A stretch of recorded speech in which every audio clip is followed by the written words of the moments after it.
Wolfpack, what is going on? It's your boy, the Wolf of Roto Street. RotoTreatJournal.com. We breed and feed you fantasy wolves here with your Week 13 sit-start show.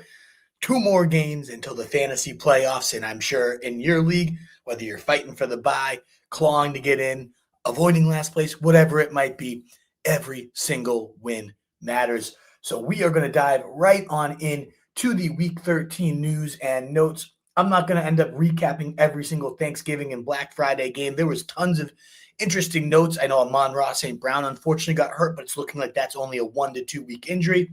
Kyle Monangai ripping off 130 yards and a score, while DeAndre Swift also has 125 and a TD with the Bears upsetting the Eagles. There's been some great action, that shootout between the Cowboys and Chiefs, but we need to dedicate as much time as we can to all of your sit starts. I know last week we didn't end up getting through all the mailbag in the 2-hour span, so I'm going to trim down all those takeaways and just cover the news for Week 13. Remember, as always, if you need to cut the line and get in and out, a super chat is a way to support your boy and do that. And as always, my man Robbie coming in with a very generous $10 super chat to kick off the show. And if you would also like to cut the line, by all means, please go for it. And thank you again so much, Robbie. I know you do this each and every week, and I really do appreciate it. Happy Thanksgiving to you as well, good sir. We have Genty, Dowdle, Wilson, and Deebo Samuel with Terry back, and we need one for the flex. You have Egbuka starting. Do you trust him with Mayfield if he goes, or Teddy Bridgewater at the helm?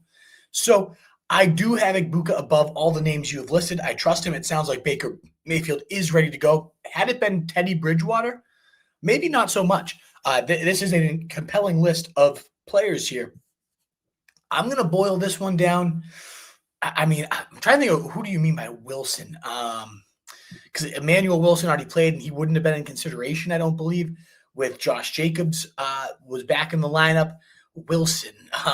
Michael Wilson. I remember we had this issue last time, Robbie, because it's a flex question. So I was thinking of the two running backs, but running back Wilson. We got it, though. Michael Wilson. And I'm higher than pretty much the entire industry on Michael Wilson. I have him at wide receiver 14 plus 6 ECR. But I look at what this guy did, and if I'm not mistaken, you play at least half PPR. I believe you're full PPR, though. 18 and 15 targets, 15 and 10 catches the past 2 weeks, well over 110 yards in both of those games. So if we're talking full PPR, what has this guy been these last few weeks? Wide receiver 1 and wide receiver 9 with 34 and 22 fantasy points for Michael Wilson. Of course, the big debate is, well, Marvin Harrison's coming back. Marvin Harrison hasn't once in his entire career so far had a game that sniffs into what we see Michael Wilson do in back-to-back weeks. His season high on targets is 12, and how many of those did he catch? 3 for 33. You've got to be absolutely kidding me with those numbers. Ultimately, yeah, one of them went for a touchdown, but still, the only true game that this guy has had this season with I guess he's had some usable games, but in terms of true groundbreaking games for Marvin Harrison, it was against the Dallas Cowboys, who give up the most points to wide receivers. We've seen Michael Wilson getting it done against whoever comes against him. And so I have Wilson above all of these guys. I have him even above Genty and Dowdle, and I would go him. There is a big risk with Marvin Harrison. Maybe they're just this is we're drunk, they call it the sunk cost fallacy. We put our top 5 pick into this guy. We have to make sure it works. And they just give him and line him up and play all the featured snaps. But we did have offensive coordinator there, Drew Petzing, say, I want to get the exact quote for you, Robbie. I have it in my notes here too. They said when somebody steps up that way, you got to keep featuring him. And so, I do think Michael Wilson comes out of this as the true number 1 wide receiver. So assuming you get even half PPR, I'd probably go Wilson here. I am nervous, admittedly, on Dowdle. We saw Chuba Hubbard mix in for right around 45% or so of the snaps, siphoning some work. And sure, Dowdle has had a nice floor, 15, 15, and 11 across his last 3, 5 and 28. So, he had that huge blow-up game against Green Bay. And otherwise, he's been serviceable. But the 6 carries last week really makes you nervous. 4 targets, the same exact amount as Chuba Hubbard. So just 10 total touches. That has to make you a bit worried as a fantasy owner. And then Genty, the offensive line just continues week in and week out to suck. The Chargers are a fine matchup right in the middle of the road in terms of points allowed two running backs, and Genti did just have 25 against a very good Cleveland run defense. So the more I'm thinking about it, I probably, because there's a little bit more risk with Marvin Harisson, and you could just see the team ultimately force feed Marvin Harisson just because they put their draft pick in him. I still have, Michael Wilson as my wide receiver 14 plus 6 ECR. But the more I think about Genti coming off one of his best days as a pro in a very, very tough matchup there, to turn down, and what was really encouraging about him was the season high 8 catches, 8 targets, both the best as you've seen in the season, 58 receiving yards. That does at least buoy the floor a little bit. And I believe that was the first game without Chip Kelly calling the plays. I believe that was the game that he turned over the sheet and ultimately got fired after it. So I do like the usage we're seeing there from that. And then the Chargers, I just want to make sure, I know earlier in the season they were a pretty solid matchup. Yeah, 18th, so middle of the road matchup for backs. Game flow could be a concern, but again, now that he's getting that receiving work, I do feel a bit better about Genti. So I know I've kind of taken you all over, Robbie. I wanted to kind of outline all the options for you. Debo, I wouldn't consider. Yes, Terry's back, but also that tough matchup against Denver. They have just crushed wide receivers, fewest points allowed by a mile, even without Surtain, and Surtain will be back today. So I limit it down to Genti versus Michael Wilson. And if we had no Marvin Harisson, I do think we could just shoe in Michael Wilson and just say, here's another 15 targets, go feast. I think, though, I'm going to lean to Genti here. He was your first-round pick for a reason. We're starting to see it come out as well. Again, against Cleveland, 25 fantasy points. And across his last 4, 20, 15, 9, and 25. I feel pretty good about Genti. And again, those back-to-back 8-target weeks are what really buoy it for me. So let's go to Ashton Genti here, Robbie, for this one. And again, I do have Igbuka. I don't know. I might actually put Wilson above Igbuka. That's like where you could potentially make a pivot. Is Baker Mayfield being in does help Igbuka. I have Igbuka 13 and Michael Wilson 14, so I wouldn't personally pivot. But if you are feeling a little sketchy with Baker Mayfield in that shoulder, I do think it's a fair pivot. I personally would keep Igbuka in. I would roll Genti, roll the team rookies here, Robbie. Best of luck, and thank you again so much each and every week coming in right from the jump with those $10 super chats. It really, really means so much. It's so generous of you. Thank you, good sir, and happy Thanksgiving again. Luis Perez asking, Warren game time decision versus Houston with hurt QB, or start Theo or Waller? I gotta probably stick to Warren here. Just so talented. I know it's been last week. Did he not have I think he had an uptick. Let's just double check on Warren. He's my tight end 7, so I'm -2 ECR on the guy. But yeah, last week's 5 catches, 45 yards, solid 9.5. Week before that, 18 fantasy points, 10 targets. So 7, 10, and 7 targets these last 3 weeks. It's really about as good as it gets for a tight end. I know he's cooled off, but even like cool-off games compared to the rest of the tight end position, on the season, 15, 12, 7, 18, 14, 18, 17, 9, 8, 18, and 10. You don't find that floor at tight end very often. If Theo had, Jameis slinging the rock, maybe him. I do really like Waller. He's in my IR spot, and I know I'm going to have to activate him today. He scored a touchdown in all 3 games, including 4 total touchdowns when he was healthy, plus gets a good matchup against the Saints. So I am intrigued by Waller, but I remember like the game he was supposed to make his debut. I believe he was active, but didn't end up playing a snap, and they can be weird with that type of stuff. It's got to be Warren if he's in. If he's out, and I know it's a tough matchup against Houston too, so we can't ignore that. If he ends up out, of course, you got to pivot somewhere, and I would go to Waller over Theo Johnson at this rate. If Waller is ruled in, he's going to slide right in as my tight end 10 behind only Jake Ferguson. So Jake Ferguson already played, but Juwan Johnson's my tight end 8 +4 ECR. Kincaid's right in that range should he be in as well. And the latest on Kincaid, I was trying to find some news this morning. I hadn't seen anything. He was listed as questionable. Yep, that's what I saw from Schefter. Nothing new quite there yet. Lewis, I'm going to stick with Warren on this one. Even it sounds like you're trending the other way, where you're listening out, he's got a hurt QB. He's the game time decision himself. If you're not feeling comfortable with that, I'd roll the dice on Waller if you wanted to go somewhere else. But personally, if I had Ty Warren, I'm sticking it out. The guy's been a very high floor asset all season long.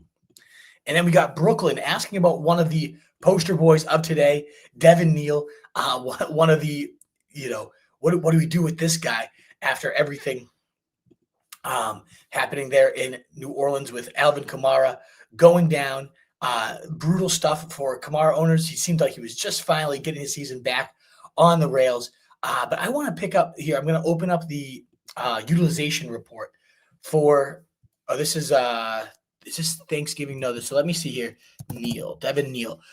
So Alvin Kamara suffered this MCL sprain. So after Kamara's exit, Neal played 88% of the snaps, but only accounted for 35% of the rushing attempts. That's the stat that I was looking for because Taysom Hill actually led the team with a 40% carry rate. And I bring that up because one, that makes me a little bit nervous on Neal. I do think it was kind of an adjusting on the fly.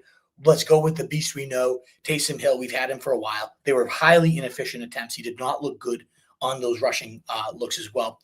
It does make me a little bit intrigued by Taysom Hill. If you're desperate for a tight end, you lost Dalton Kincaid, and you need to toss something in there. Taysom Hill versus Miami, a bad run D. We've seen the 30-point days from Taysom Hill. Very few tight ends, if any, have that type of ceiling in fantasy football. Do I like it? Do I think he's going to hit 30? Probably not. But let's say you're swimming around in like the Harold Fannin, Zach Ertz, K-Dot, and tier. Why not potentially consider Taysom Hill today?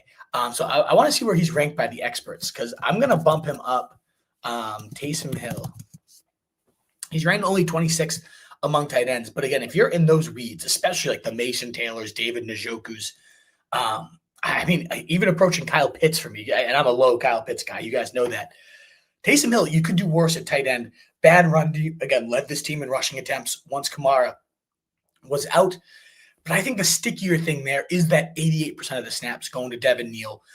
Why they weren't handing it off to him, I'm not sure. But this guy was a pure bell cow over at Kansas. An absolute stud was this kid. I was a huge Devin Neal fan as a prospect.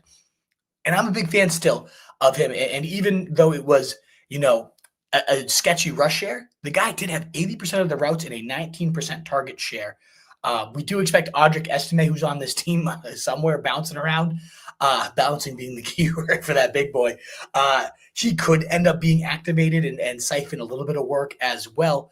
But to me, Devin Neal, a lot of people are labeling him fool's gold. You can't trust him because they noticed this nugget on Taysom Hill out carrying him. And it is an important nugget. It can't be just completely dismissed. Still, though, 88% of snaps, and especially all that receiving work in full PPR, you might just get some dink and dunk points, and that's all you're going to end up needing. But he could also rush in for a touchdown. We know Miami, very generous to running backs, 10th most points on the season, but we've seen some absolute blow-ups. I believe the 4th most rushing yards in the league there. Plenty of rushing touchdowns surrendered as well. And so I like going with Devin Neal. I just don't know what to expect from BTJ. Tennessee Titans should present a get-right spot. You'd like to get some sort of value out of your second-round pick at some point, right? Maybe even your first-round pick. But I just don't know how we trust it. Trevor Lawrence, it really has hindered him throughout his whole career so far. Those huge games for BTJ came with Mac Jones at the helm last year, as we all know. We've seen a better rapport, it seems like, with Jacoby Myers, Parker Washington, these quick hit, like first read. We know that Trevor Lawrence's fault is locking onto his first read and never getting off of it. And BTJ, those longer developing routes that made him such a stud when Mac Jones was willing to let those develop, willing to take the hit and then sling it. We don't see that out of Trevor Lawrence. He's just so soft in the pocket, just soft in general. I'm going to go with Devin Neal and just hope at minimum that receiving work sticks. Because I believe Devin Neal ended up, I got to just pull up the final stat line for the guy. But again, I'm just going to copy and paste that nugget too. Because that is, the 88% of the snaps is very intriguing. The fact that he got out carried by Taysom Hill makes it less of like the complete and utter slam dunk that we'd want it to be. And it does make Taysom Hill slightly intriguing as a tight end streamer himself. But ultimately, that receiving work, the 88% route share, the near 20% target share from Tyler Shuck, it was just kind of like Kamara stepped right back in, and this is what to expect from Devin Neal moving forward. That receiving work, and if that's all you get in full PPR, that's still going to be solid for you.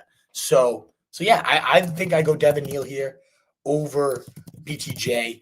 And maybe you get a BTJ, like this is what you were expecting all season, and that stinks to have that on your bench if and when you do finally get that.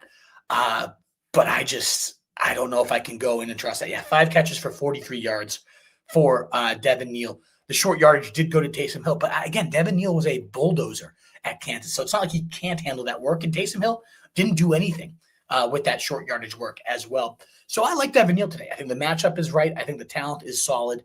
I'm going to go with Devin Neal over BTJ. Thank you so much, Brooklyn, Luis Perez, and of course, Robbie, with your generous super chats to start the day. And that gets us 15 minutes in, and we haven't even started to cover the news because you guys are so kind and generous with your super chats. Thank you so much. A free way to help your guy out with 600 a year is that thumbs up button on YouTube, the heart button on Twitter. Helps us grow so much, those likes and shares and retweets. And of course, any new subscriptions to the channel. We go live every Sunday morning at 8 a.m. to answer all of your sit start questions and cover the news you need to know. Like, starting at quarterbacks, Baker Mayfield is expected to play. Seems like we're going to have a multiple game absent, but with a 3-game losing skid, playoff hopes starting to dwindle away a little bit. They're in such a soft division that they probably could get away with resting Mayfield. He's going to be out there. The man is just an absolute beast. You got a good matchup against the Cardinals, too. So I'm a little bit lower than I typically would be on Baker Mayfield. I almost always have him in my top 10 quarterbacks. I have him at quarterback 16. There is just a little bit of added risk. What if he takes a bad hit? Maybe they rest him if they get up big early against Arizona. There's just other complications now here for Baker Mayfield with that shoulder injury. Arizona as well, much more of a run funnel, very poor against running backs, top 10 in points allowed to backs, bottom 5 in points allowed to receivers, and quarterbacks, surprisingly. You'd think Arizona just always feels like a soft defense, but Gannon is as much of a tool as the guy is. He can coach a good defensive scheme. So I don't love Mayfield today. My quarterback 16, still plus 3 ECR apparently on the guy. So everybody's even a little bit lower with those injury notes as well.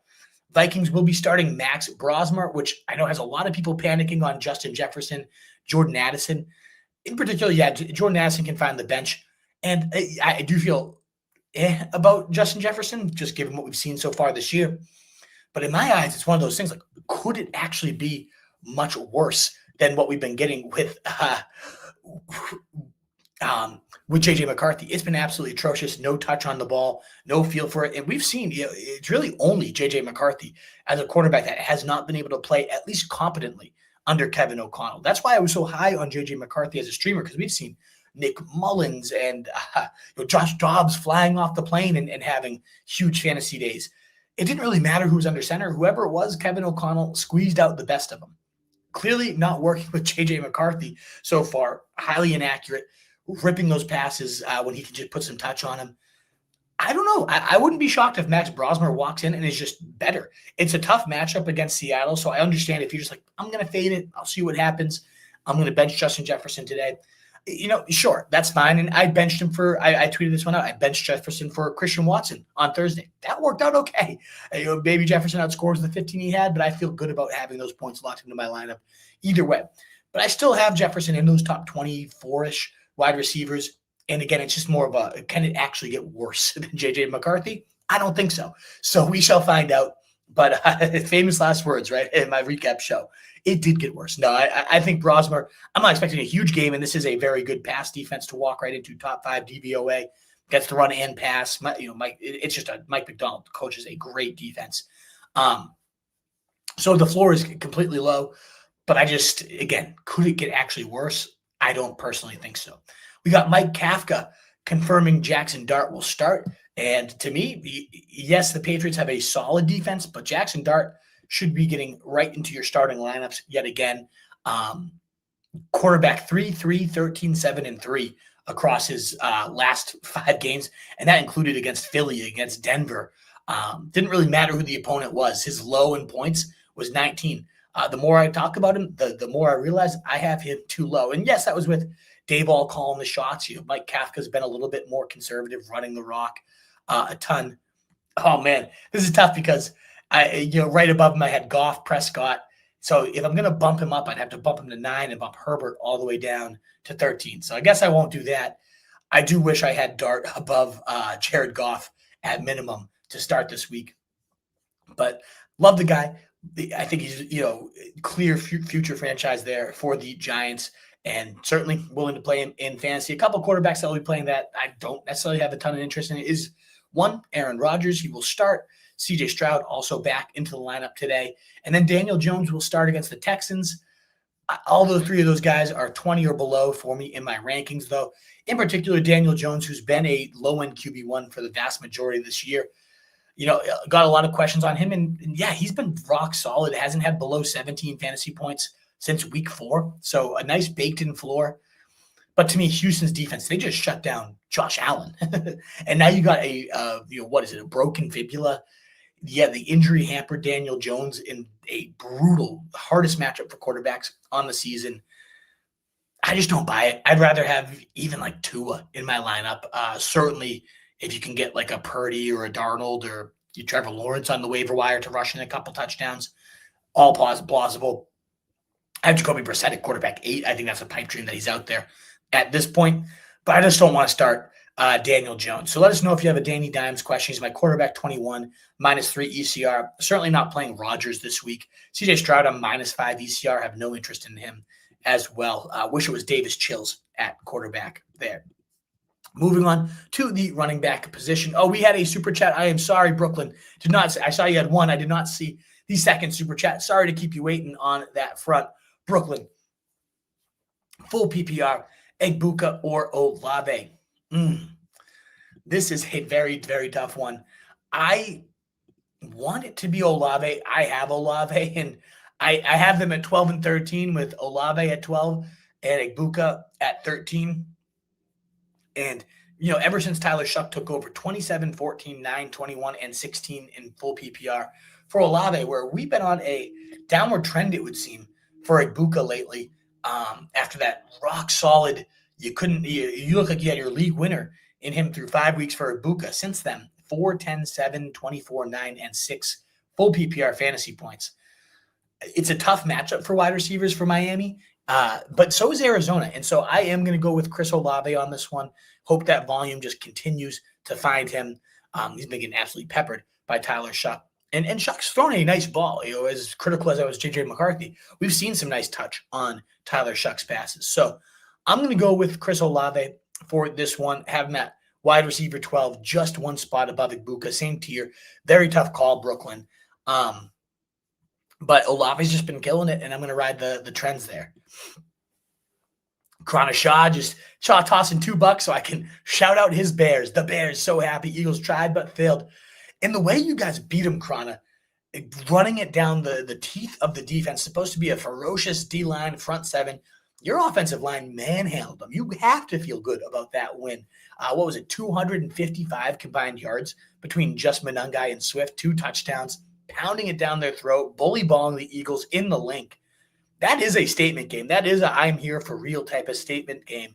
And Ben Johnson taking the shirt off in the locker room. I'm sure you've seen those clips, Kron. And if not, as a Bear fan, you'll get a paper towel. You'll be very excited to see Ben Johnson, not just because he's shirtless, but the emotion and the boys screaming around him. It is quite a clip. You got to be feeling good about your Bears for sure. 9-3, one of the best teams in the NFC. I was excited about Ben Johnson. I thought he was definitely the real deal, but I did not buy Caleb Williams, and I still have my questions on him. But as a unit, they are just rallying. And really, again, you got to laud the offensive line improvement, especially the way they attacked it. I just kept thinking, why are the Patriots not doing this? Why are the Patriots not doing this when they're getting some of these trades they pulled off? Who was the the name is slipping my mind. Bears offensive line. It was Tooney, the expatriate. He went for a 3rd-round pick, if I'm not mistaken. Why did we not go after him? And then they got Dahlman, that center, great signing. Jonah Jackson from the Rams for a 4th. When they made those 3 moves, it was just beautiful. I just kept thinking they are doing exactly what they need to do. And it's hard to say there's a better offensive line right now in football. They really attacked it through the trenches. And, yeah, the Bears do look for real right now, Krana. You got to be feeling great as a Bears fan. Thank you again for tossing a little Thanksgiving type treat for me as well there, too. At the running back position, Omarion Hampton will not be playing in this game against the Raiders. So for at least one more week, it's wheels back up for Mr. Kimani Vidal. So I'm pulling up the utilization hub. I wanted to write about him, but it's just been a whirlwind of travel and, busy weeks here since the holidays. So I did not get a chance to fully break down his game, but I did have the game log here of his utilization for Kimani Vidal without Omarion Hampton in the lineup. So I'm just pulling that up real quick because I've gotten a ton of questions. He was like the most. I put like an Ask Me Anything up quickly on my Twitter yesterday to go with my rankings, and Kimani Vidal was there for the vast majority of them. So since Omarion Hampton went down, which was in week 5, we've had 67, 65, 74, 72, 94%, and then 51%. That's the concern in week 11 of the snaps, though, going to Kimani Vidal. So he's led the team in snaps each and every week. It does seem like he's a bit of a boom or bust guy. 22.8, 7.5, 19.7, 1.0, 17.8, 3.2. So it has been in every other week, and we're on the boom week as of this point for Kimani Vidal. So it has been definitely a bit hit or miss, but this feels like a very much hit setup here against a Raiders team. Not great against running backs. So Raiders are 15th in terms of points allowed to backs. There's certainly more of a pass funnel, second most points to receivers, top 7 in points to quarterbacks. But even still, it's that game flow, the game script. The Chargers, I believe, are 7.5 point favorites at home.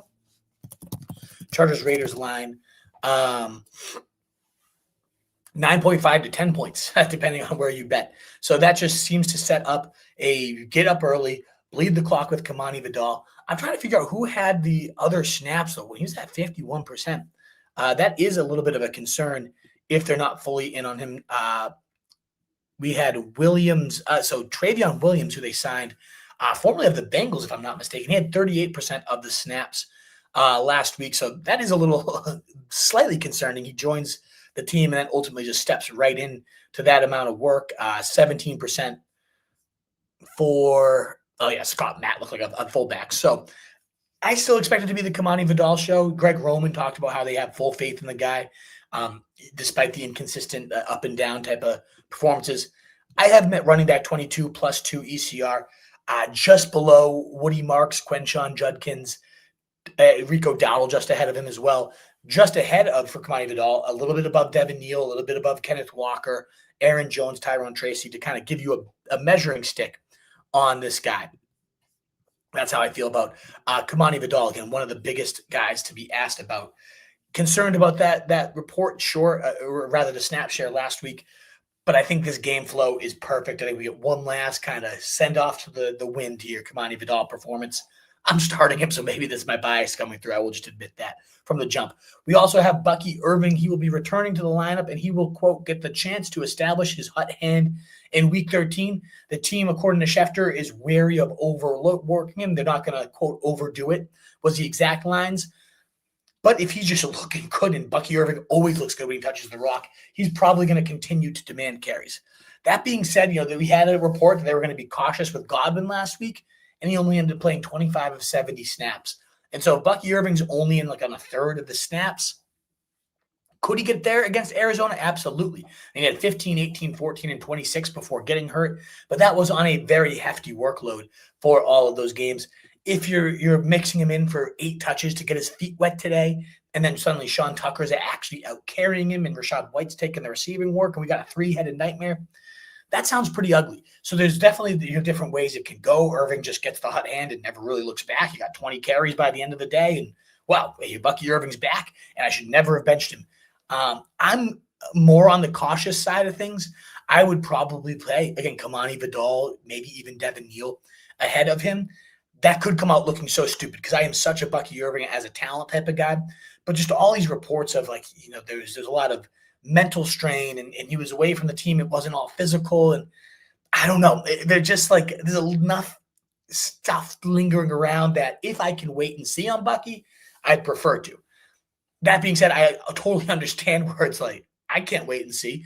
I'm 4-8 and desperate for a win, and Bucky Irving has me in a hole. I'm going to just send him out there and hope he does better. Okay, yeah, I won't argue with you there either, because it could go both ways. I lean on being cautious here. I'd play him ahead of Kenny Gainwell, for example. I had him above Kareem Hunt. I'd play him above Chris Rodriguez. But when I'm listing those names with Bucky Irving, who should be more so talked about alongside the Josh Jacobs and Ashton Genties, and maybe as early as next week he is. I personally am pumping the brakes a little this week, and I know it could kill me. And let us know if you have Bucky Irving questions. Happy to field them. I'm more cautious, and this is coming from one of the biggest Bucky Irving fans. I had him on 9 out of 9 teams last year. Love the guy to death. Just a tad worried right now. I don't know. Hey, by the end of the show, I may just talk myself into Bucky Irving as my running back 3. So, no, I am a little bit worried. So let me know, though, if you do have Bucky Irving questions. We also had Trey Benson. He will be ruled out. Zonovan Knight was listed as questionable. Bam Knight, but he is expected to play. I expect him to shoulder the load just like he did last week. It was ugly. Didn't end up doing much. So I do have Michael Carter up a little bit in the rankings as well. Bam Knight, he ultimately had, I think it was like 11 carries for 10. It was something hideous. Hold on. 10 carries for 12 yards. Sorry, I had 1.2 yards per pop. Still did find the end zone, though, and that's what he's been doing. Like, so he's got 4 touchdowns across his last 6 games. Solid. 4 catches in back-to-back weeks. Just kind of buoys it. Running back 18 and 16 across the last 2 games. If you're desperate, you can do worse than Zonovan Knight. But you are kind of banking on a touchdown or bust type of option. I do think Michael Carter, who doubled up the yardage total on only 4 carries last week's, it doubled up the total. He did very far to go, 28 yards, but still looked a lot better. He also had 30 yards receiving and just had a little bit more pop. So I wouldn't be surprised to see him a little more involved in your very deep, like disgusting leagues. If you need a running back 2, maybe, Michael Carter, he's out there in nearly every league. Just try and toss out an option for you there. Moving on to the wide receiver position, guys. But first, we had another super chat from my man, Rick Moore Biz. Thank you so much, good sir. He's asking, Dike or Terry? I got to go with Dike on that one. Terry's first game back. If the matchup was there, let's say it was against the Cowboys, I guess I would just say, you know what, let's see what he does. They've taken it clearly slow with him. I expect him to be close to full health, but we just don't know if there's going to be a ramp-up game, kind of like what we saw with Chris Godwin last week. There's just that added risk, Rick Moore, that I don't know that I necessarily want to stomach, and certainly when it's coming against Denver, the best team against wide receivers. Surtain is back, probably going to shadow him. I don't love DK. I think let me see how much lower than the ECR I am on Metcalf. I believe it's like -4 ECR, -5 ECR on Metcalf. But then again, you got that script. Like Buffalo gets up big, and he's been okay. 10 and 14 the last 2 weeks. That's solid enough. But most of that did come with Mason Rudolph, and that's what I was going to caution why I'm a little bit lower on Metcalf is Rodgers is so averse to getting hit. And I understand it. Who am I to sit here talking behind a microphone where this guy's 40 and getting hit by 280-pound like pianos? I understand. I would not want to be taking hits at all either. I would probably break if one of these guys laid into me. Still, that being said, you're out there. You strapped up the chin strap. You're getting paid millions of dollars. He will not wait in the pocket. And their line is not holding up for a ton of time. And that's what's killing DK is these longer development routes. It's kind of like Trevor Lawrence and BTJ. He's just not able to get deep down the field to let those things develop. Rodgers is very, very risk averse, not slinging that thing at all. Still against Buffalo, you're probably going to need to. And so I'll go with DK Metcalf rather than rolling Terry McLaurin out in a very tough spot and not knowing, how many snaps he's going to play. Plus Mariota's a QB. There's just so many red flags with McLaurin. Great touchdown score and did show a good rapport last year with Marcus Mariota. But even still, I'm going to avoid that one. I'm going to go with DK Metcalf, despite being lower on him, just still a bit more floor to him. Juwan or Harold? I'm definitely going Juwan. The crazy, you may have heard this one before, Rick Moore, but with crazy stat is like he's been in the league for 3 or 4 years now, and he actually played college ball at one point with Tyler Shuck, his current quarterback. There were rumblings that they were even roommates in college as well. And since Tyler Shuck took over, 13, 10, 12, 19, and 11 points for Juwan Johnson, no lower than tight end 13 in a single week. Now he gets Miami, a top 5 matchup for tight ends as well. I'm riding the Juwan Johnson wave right now, hoping for yet another double-digit day. Harold Fannin, so boomer bust when you got him and Njoku, 2 great talents, constantly nibbling each other's cheese. I am intrigued to see, how did Fannin look with Shador taking over? I believe it wasn't great. He did get 6 targets. He caught 4 for 40. Solid game, fine game. I'm very impressed with the player himself. But I like Juwan Johnson here. I have him, tight end 8 plus 4 ECR, whereas Fannin's all the way down in my tight end 20-ish range right there. And I'm starting to bump up the Taysom Hill potentially above him for those carries. So I'm going to go Dike, I'm going to go Jawan, and then pick 2 of Trevion, Rico, Jalen Warren, or RJ Harvey. Oh, man. Rick, you got a couple guys just all compiled into the same tier, other than, of course, Trevion Henderson, the highest for me here, my running back 8 for the week. You just saw what Jahmyr Gibbs, and I know Trevion's no Jahmyr Gibbs, at least not yet, maybe someday. The Giants are so bad. The worst DVOA, most rushing yards allowed, the second most points to backs to only the Bengals, and they might get jumped this week, depending on what the Patriots do. And Trevion out-touched last week. Ramondre Stevenson, like 21-5, I think was the final total, right around 65-70% of the snaps. Barely missed a couple touchdowns. If he had scored those, and I think he did score them, I don't know why they didn't call it a touchdown, but had those actually counted, we probably wouldn't even have been this question. It'd just be like, which of these 3 running backs for my final spot? And that's how I think you should view it. I think Trevion is the clear running back 1 here. You're playing him certainly against the Giants, such a juicy spot. And then it gets tough, between Jalen Warren, Rico, RJ Harvey. I got to go with Jalen Warren. The Buffalo matchup is so juicy. He remains as good as Kenny Gainwell looks each and every week. They continue to pile the work onto Jalen Warren. 18 carries last week. Did get the touchdown, 13 overall fantasy points to running back, 18. I will say, Rick, I have RJ Harvey just 1 spot below him in that Washington matchup. It's really screaming my name. I mean, that is juicy. And so if you're an underdog or you want to touch more upside, I really do think this could be the RJ Harvey coming out party. But if I'm a 55 to 45%, I'm the favorite to win. I want some guaranteed points. I do think Warren is safer because Buffalo also a great matchup for running backs. If I'm not mistaken, the third most points allowed to the position. Commanders the 5th most points. So 2 juicy matchups. You got the electric rookie, but consistently in that timeshare with Sean Payton. And yes, we got Warren in a timeshare too, but at least he's the clear-cut lead. You'd think Harvey's the clear-cut lead. He should be the clear-cut lead. I expect him to be. Just never know with Sean Payton. Still think it's going to be a huge Harvey day. I think Harvey, if you really want the ceiling, definitely has more upside than Warren. We got to know Warren. High floor, low ceiling, probably 15-ish points against Buffalo. And I'll take that for sure as my running back too. Harvey, very, very tempting here. The fact is, I'm not even considering Rico Dowdle, who would have been the locked-in answer just a few weeks ago, but 10 touches last week. Very, very concerning with Chuba Hubbard right at his heels around at 8 touches himself. Yeah, I'm going to go Warren, but man, like Harvey is very, very tempting there. But Trevion for sure, locking him in, top 10 running back for me this week. And then, Rick, I'm moving on to Warren, I think, over. I'm such a Harvey guy. I got to go Harvey, right? I don't know.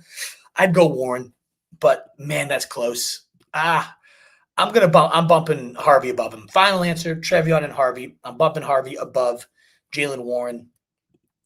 I can't not play Harvey. One of my guys this preseason gets Washington, no Dobbins. I'm going Harvey. So Trevion and Harvey. Rick, thank you so much for the support.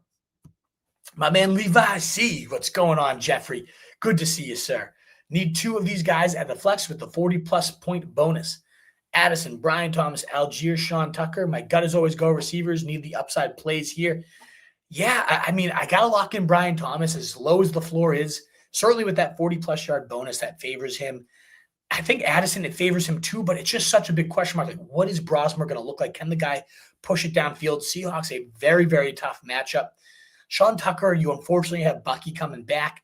He does rip some big plays, but he might just get 3 carries, and then suddenly there's no room for him to do anything else. Brian Thomas is really the only lock here. And call me crazy, but without Quinnen Williams, I kind of just want to go Algier and hope for a touchdown by the end of the game type of situation. Don't really love any of those options. Addison, you do have the big play potential, but again, what's Brosmer going to look like? If that's what your gut says, Levi, you might have to just follow it and go with Addison. I'm going to go Brian Thomas, and I think I'm going to go Algier very slightly over Tucker.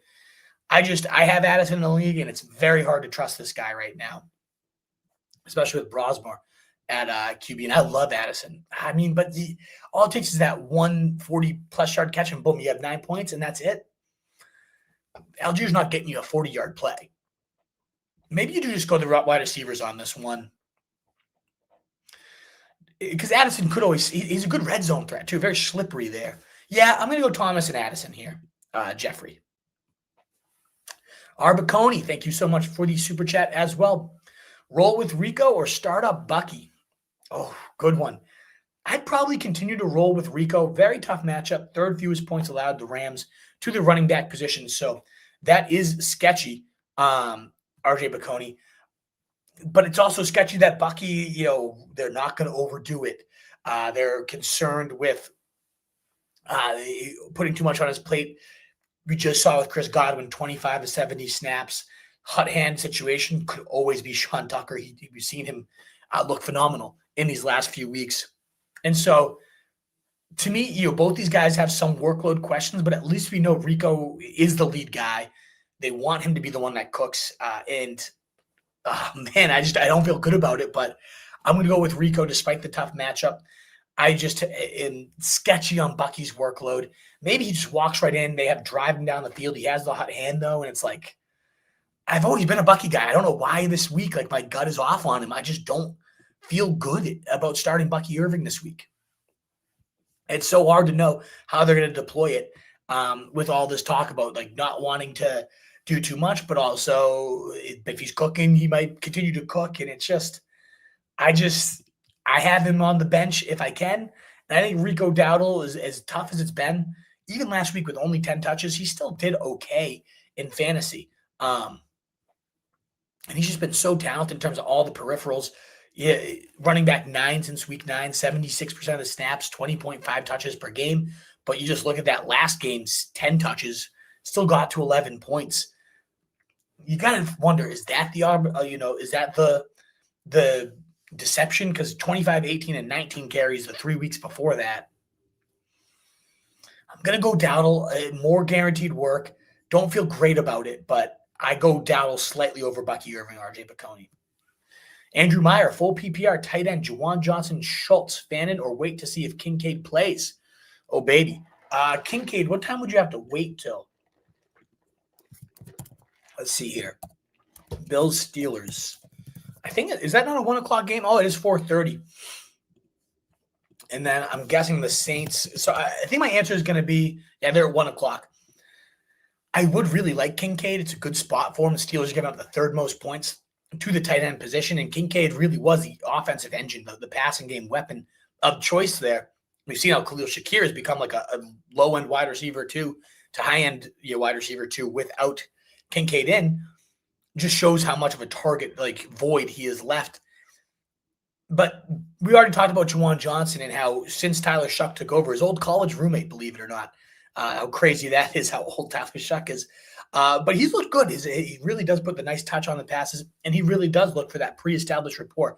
13, 10, 12, 19, and 11 fantasy points for Juwan Johnson. The tight end, 13, 11, 9, 3, and 12. Just a very nice baked-in floor, it would seem, for Juwan Johnson. And then you got Miami coming in, giving up the third most points to the position as well. I'm just going to go with Juwan Johnson, a very, very solid matchup here. It does come down to him versus Kincaid. The other names I'm not even really considering Andrew Meyer. And Kincaid does bring a lot of juice. There is the re-injury risk. There's the what if he doesn't play? Now you're going to Dawson Knox. That doesn't feel good. Just don't create the headache for yourself and go Juwan Johnson because they're very close anyways. Kincaid probably edges him out if he plays, but since it's so close, why risk that? Why play the games? Just get your lineup set. Let the boys know how they're going to play today. That locker room needs that clarity. Baconi, if Tyler Warren is out, Gadsden or Juwan. I like Gadsden. And honestly, I like Gadsden either way. Tough matchup against Houston for Tyler Warren. Banged up, not at 100%. Still my tight end 7, but minus 2 ECR. And I have Gadsden a spot ahead of him against the Raiders, who aren't a great matchup for tight ends either. I believe they're generous to all the positions other than tight ends. But let me just Raiders. Let me see. Yeah, 28th in points allowed. Houston 29th, right below them. So 2 tough matchups. But I also don't really consider Gadsden. He doesn't play tight end very much. He's a big slot. They're moving him all around. And he's become that low A dot. Like when they're under pressure, Herbert's looking right there for that big body, tossing it up. Greg Roman has historically schemed some great tight end seasons. And Gadsden is that next great athletic piece that he's been looking for. So I like Gadsden there just slightly over Juwan. I like all these guys. But I'm going to go Gadsden and just play him over Tyler Warren, whether or not he's in or out. If you're at the point where you're like, Tyler Warren's earned it, he's in my lineup, I respect that. I do. It's my tight end 6 and 7. They're in the same tier. Very much understand if you do just want to go Tyler Warren, but I just roll Gadsden there with or without Warren in the lineup. Andrew Myers, full PPR, pick 2. BTJ, Wilson, Shakir, Nico, and Mika. Worried Baker won't be able to throw downfield as much, and Nico will be shadowed by Sauce. I know, tough. The Colts suddenly go from you got to get your receivers in against this joke of a secondary to, Ward's back. Oh, now we got Sauce Gardner over here. Okay, we got 2 of the better cornerbacks in the league. And CJ Stroud just stinks. So, yeah, Nico does honestly take a hit. I'd rather have Davis Chills back there for him. That being said, though, I know he had that down Thursday night game against the Bills who kind of sold out to stop him. 3 games before that, 15, 23, and 24. Yes, coming with Davis Mills, so I understand that. But we've had, even with CJ Stroud, he had, 14, 22, 12, 16. For full PPR, it's not amazing, but it's a nice floor for Nico. And so I have Nico the highest of this list. I'm worried about the Sauce shadow too, but the Colts do roll it around somewhat. And they move Nico around a little bit enough. Sometimes they move into that slot. That's where we saw against Denver. They shook him away from their top coverage a little bit there. So I am going to go Nico here. I'd probably go with Buka. Andrew, you're outlining the clear concerns with the top 2 guys probably in your mind. It's most weeks I don't even worry about it, but I've got these concerns. To me, though, the Bucs, I just don't see why they play Baker. They still have the games coming up against the Panthers where the division will kind of be on the line no matter what happens today. Yes, they want to get momentum back. But if they were really concerned, it sounds like on Friday they were very impressed with how he looked. He was just slinging the thing. And you know what? Maybe we get just more dink and dunk and you get some higher percentage throws for Mika because of this. I try to find the positive spin here. Godwin will be getting that role elevated is what it sounds like today. So I am concerned with Igbuka. I would say the only one I would consider shifting in here. I'm gonna lock Nico in as your top one here. And then I have Igbuka 12 and Michael Wilson 13, or rather 13 and 14. Right neck and neck, very high on both these guys. If you felt a little bit safer going with Michael Wilson today, and you're a % favorite, and you just feel safer with Wilson, I'm okay with that one. Wilson's the only one I'm really considering here. I am intrigued by Shakir too. BTJ just too risky at this point when you got some high floor options. See what he does. He could be the highest scorer of this bunch. He's certainly the highest drafted, right? But I'd wait this one out with BTJ because you got such good options otherwise. I would rank them Nico, then Emeka, then Wilson, then Shakir. You do have Shakir, slot receiver against a Pittsburgh team that really does struggle against that exact spot. So that is intriguing. You got a lot of – this is a very tough question, Andrew, because it is do you just play the studs with some warts, or do you play the lesser options but a lot more fertile type of fantasy ground for Shakir, or just ride the hot hand with Wilson? A lot of tough debates to sift through. If I was staring this one down the barrel of the gun, I think I'd probably go Nico and Wilson, Andrew. That's kind of what I'll do. Full PPR. Another potential 10-catch day from Wilson. I just don't think Marvin Harisson is going to impact him that much. So I'd go Nico Wilson. Let me know what you end up deciding, brother. With great receiver rooms come great headaches, and that is a great receiver room. Unfortunately, very tough to sift through each and every week. But I'm going to go Nico and Wilson for that one for you. Devin Fulton, thank you so much for your super chat. Very generous, guys. We're not even an hour in, already 11 super chats. Thank you so much on the week of Thanksgiving. Very giving of you all. I really, really do appreciate that. Thank you. Devin Fulton, who to start at flex this week? Chimere, Dike, Tracy, John Mechie, or Alec Pierce, and for tight end, Fannin or Waller. Assuming Waller's in, it's definitely Waller for me. 4 touchdowns in his 3 active games. Good matchup today against the Saints. You're right in the middle of the road, 16th in points allowed. Nothing to be scared of. I think this offense, they have playoff hope still, the Dolphins. Somehow, after that horrific start to the year, the Dolphins could somehow still sneak in here. So I think that we've seen that offense start to click these last few weeks. I think Waller keeps it cooking. He was a huge cog. We saw Jonnu Smith be the tight end 4 last year in this offense, and Darren Waller was a top 3 tight end in points per game, well active for those 3 games. So to me, it's definitely Waller, assuming he's in for your tight end spot. The flex does get trickier. I think so. I limit this one down to Alec Pierce or Tyrone Tracy. And I love Chimere Dike. I do, but it seems like Io Manor is going to give it a go. And it's Tennessee. As soon as you trust somebody there, they're going to combust and put up 0 points. And I'm very intrigued by the player. I think he's very talented, not fully bought into Cam Ward sustaining a consistent level of fantasy success for Chimere. So I like Tracy since Kafka took over, and I know it's a very tough matchup here versus a Patriots run D that is giving up the second fewest points to running backs. But Tracy has been extremely active in the 3 games with Kafka calling the plays, 14, 19, and 20. Actually, I believe it's those last 2 games, 19 and 20 carries. Running back 13 and 12, 18 and 16 fantasy points. And those were tough matchups against Detroit and Green Bay, 2 of the tougher run Ds as well. So sure, you do have a tough spot against New England coming up, but that's not, we've seen Tyrone Tracy getting it done in these tough spots as well. So I'm going to roll with Tyrone Tracy, ride the volume. Kafka seems to really trust him and recognize that he brings more juice than Devin Singletary. So give me Tracy for your flex there and give me Waller for your tight end, Devin Fulton. I believe that wraps up all the Super Chats, guys. Thank you so much. Very kind and generous to have, again, 11 Super Chats, and we're not even in the first hour of the show. You guys are the best. Very kind, very generous of you. A free way to help your boy with nearly 2,000, maybe a thumbs up button. If you enjoy what you're hearing, the heart button on Twitter, the likes, the shares, the retweets, that stuff really does help us grow so much. We'd love any new subscribers to the channel as well. Live every Sunday, 8 a.m., answering your questions. Moving now to the wide receiver position to cover the rest of the news. We'll be done with this in about 5 minutes. Not as many notes at the position here. Thomas is not BTJ on the Jacksonville final injury report, as we've talked about. Wide receiver 27 plus 5 ECR. For me, I think he does walk right back in to the target lead here, although obviously question marks abound between him, Trevor Lawrence, that rapport. If you don't have to trust BTJ, don't. But against the Titans, this could certainly be the game that gets him back on track. Drake London, we know at this point, will be out. We had Mooney catch that long bomb touchdown to save his day last week. He is in play against the Jets without Sauce now, but not a must play by any means. We have Chris Olave. It was questionable, but it sounded like it was a day-to-day issue with back spasms. Should be good to go. He returned to practice as of Friday, so we'll have to keep tracking. It was a limited practice when he returned in, so make sure he's in. It is a tough matchup for Olave, but ultimately a guy that you can't really bench with the volume he's got as well. We're going to pause real quickly our news because we had 2 more Super Chats coming on in, starting with Chris. Thank you so much, Chris, for your Super Chat, asking full PPR start to Rico, Chimere, Dike, Mechie, Strange, and Waller.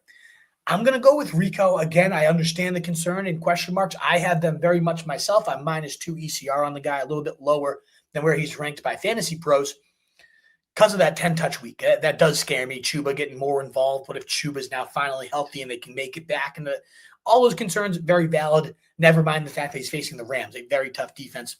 We got the warts out of the way. The guy still has been averaging 76% of the snaps and touches, been a top 15 running back in points per game throughout the season. Had a stretch where he was like the running back 3. So we've seen the upside. He's looked at all the peripherals in terms of explosive run rate after contact. He's one of the best backs in the league in all those advanced metrics. So I'm going to stick with Rico in terms of this list. The name feels a tier above these guys, and maybe he is trending towards I belong in this group. But for right now, I do think he's just a little bit above the rest of this pack.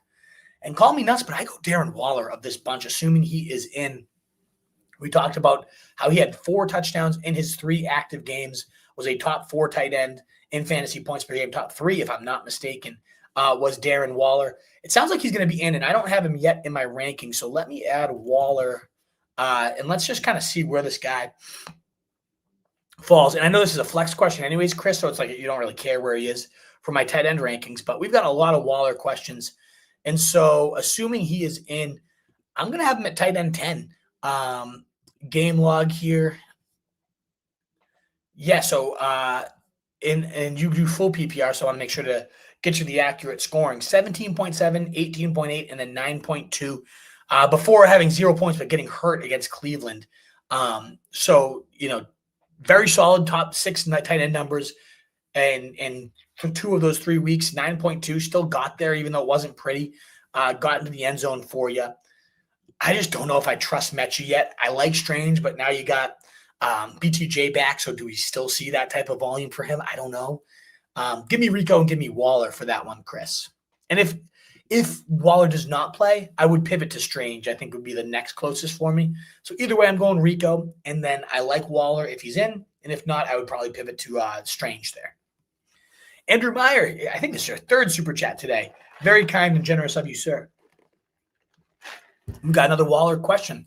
So we just outlined the Waller case with those 3 touchdowns, or 4 touchdowns rather, in his 3 active games. The fact that Jonnu thrived so much, there's a lot of juice there to Darren Waller. But I got to go Juwan Johnson. No injury report, no real snap count risk for the guy. And he has just been lights out with Tyler Shuck throughout these last few weeks. That pre-established rapport has really been coming into play. We talked about how he's been double digits in 5 straight weeks since Shuck took over. 13, 10, 12, 19, and 11 fantasy points for Juwan Johnson. Third most points allowed to the position are the Miami Dolphins. So I'm just going to ride the Juwan Johnson train here, despite that high ceiling, the touchdown ceiling, especially for Darren Waller. Give me Juwan Johnson. I'll take him on that one. I love him to score today, too. I'm going to have to make sure he's part of my touchdown parlay. No doubt about it.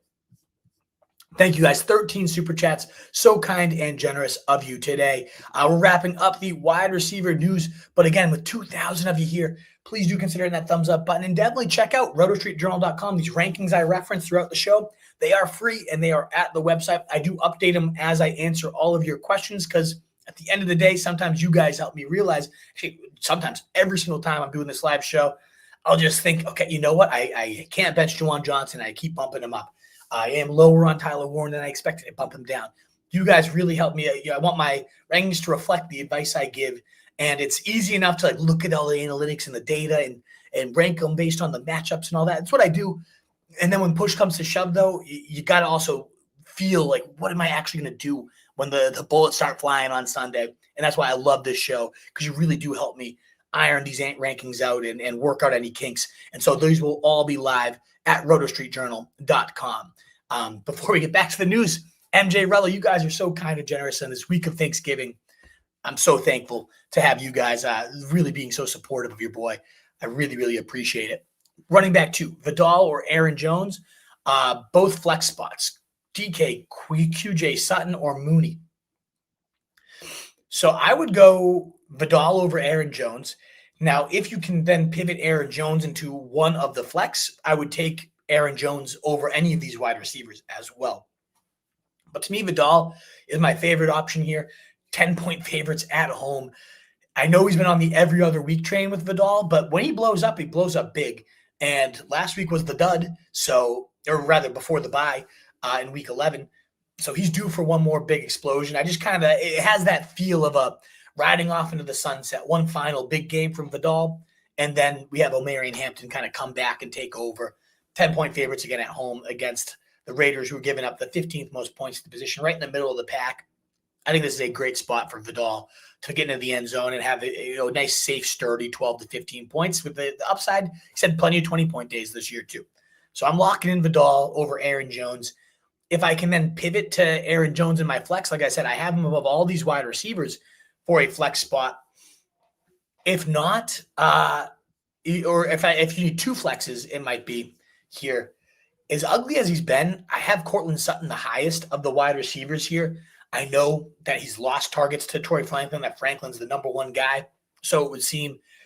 But you got a matchup with Washington coming up here, and they are an absolute joke of a defense to every single position, wide receivers very much included. So I do think Sutton has himself a nice little rebound game.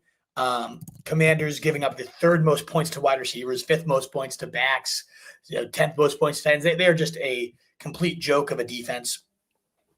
And so I do like Cortland Sutton today to potentially find that end zone and just kind of get that season going back on track. So I would rank it Vidal, Aaron Jones, Sutton. And then if you needed one more of these guys, man, how do you recommend Quentin Johnson after a goose egg? Well, he gets the 2nd best matchup for wide receivers. That's very, very tempting. I'd probably go DK Metcalf, though. I have Quentin Johnson, and I have him on my bench for Juwan Jennings. And I know it's probably going to kill me. I worry very much so about having him on the bench. He had 16 the last time they faced the Raiders. But 2 goose eggs within his last 4 games, that terrifies me. And a lot of it does seem to line up with the fact that this offensive line cannot hold blocks for more than 3 seconds. What Quentin Johnson does best is get deep. He's good with the ball in his hands too. They started to use it better in some games this year on those screens and let him do his thing, but not consistently. So I would go with these options: Vidal, then Aaron Jones, then Sutton, then Dike is how I would rank them. Just not that into Mooney. I know he caught and saved that day with that long touchdown last week. I actually have Mooney as of right now ahead of DK Metcalf, and I'm going to make sure to change that because I just don't feel that. If he didn't catch that ball, and you can do it for any player, if he didn't catch the best ball of the week, I get that, but Kirk Cousins stinks, and I know he made that throw, but I'd rather have DK Metcalf in my lineup than Darnell Mooney. So I'm going to bump those down a little bit. So, again, I'd rank them Vidal, then Jones, then DK Metcalf. Vidal, Jones, Sutton, then DK Metcalf. And then I would go Mooney, and I have Quentin Johnson the last, recognizing he might have the highest ceiling of all these guys, second most points allowed at the position, all that good stuff. But, again, if you can't hold your blocks, you got Max Crosby on the other side. How is he going to get those routes developed that he does the most damage on? So that does make me question him as well. Thank you again so much for the Super Chats, 14 of them. You guys are so kind and generous on this week of giving thanks. I'm just so thankful that I have this outlet that, this little side hustle is making enough money to help put the daughter through daycare. It's just, you guys are the best for letting this become a thing, this true passion project that is now something that, not a full-time gig. I have a real job, but to have some real nice, steady second income is because you guys all allow it. And I really couldn't be more thankful to have this type of platform. In terms of the rest of the news at the wide receiver position, Dan Quinn does expect Terry McLaurin to play. He's facing the Broncos. I'd leave him on the bench till I kind of see what happens. But for your stretch run, they've got a couple nice matchups down the stretch, including championship week against the Cowboys. So he should definitely be rostered. I saw him out there in a few leagues. Go double check that. Marvin Harisson, questionable, will be playing according to Adam Schefter. Who knows what happens with Michael Wilson having 18 and 15 target days in back-to-back weeks. Drew Petzing saying that he's kind of earned this top of the rotation role. I'd certainly have him well above Marvin Harisson. I still have Michael Wilson plus 6 ECR at wide receiver 14. Still playing Wilson wherever I have him. I don't believe in Marvin Harisson. Last time out, he had 12 targets and caught 3 of them. We know who the more efficient and dependable wide receiver has been, and that's been Michael Wilson. And I definitely have Michael Wilson still above ECR. Maybe they force feed Harisson, and now it becomes the genie goes back into the bottle for Michael Wilson, but I don't fully buy that. We have Chris Godwin off the injury report and playing. They said they are expected to ramp up his snap share after he just ran about 30% of the routes last week. So we should get more work from him. And I am plus ECR with Baker Mayfield back into the lineup and playing in Arizona. I do like Chris Godwin. If he plays a near full complement of snaps, we're talking about the wide receiver 2 in points per game last year. Probably not going to happen and get to that level. A new offensive coordinator, not fully healthy. Plenty of warts there. Still, though, I'm not opposed to getting Chris Godwin back into my lineup this week. I believe I ended up with him.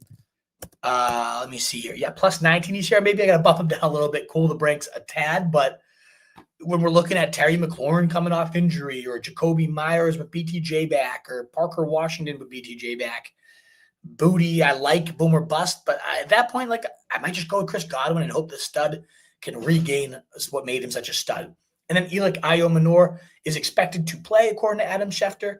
And so a guy like Chimere Dike takes a little bit of a hit in the rankings. Let me just kind of finalize his ranking here. Bumping him down.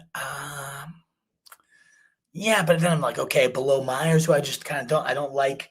Yeah, I kind of keep DK. He's a big play guy in a top 5 matchup.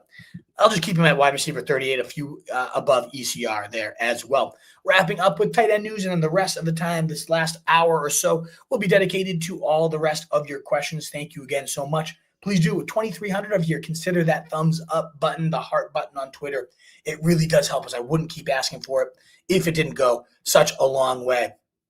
But now we are on to all of those questions, except we got to get into need 3 weather considered full PPR Harvey, Bucky, Brees, and Judkins. Thanks for Oliver Stanford. And so at the end of the day,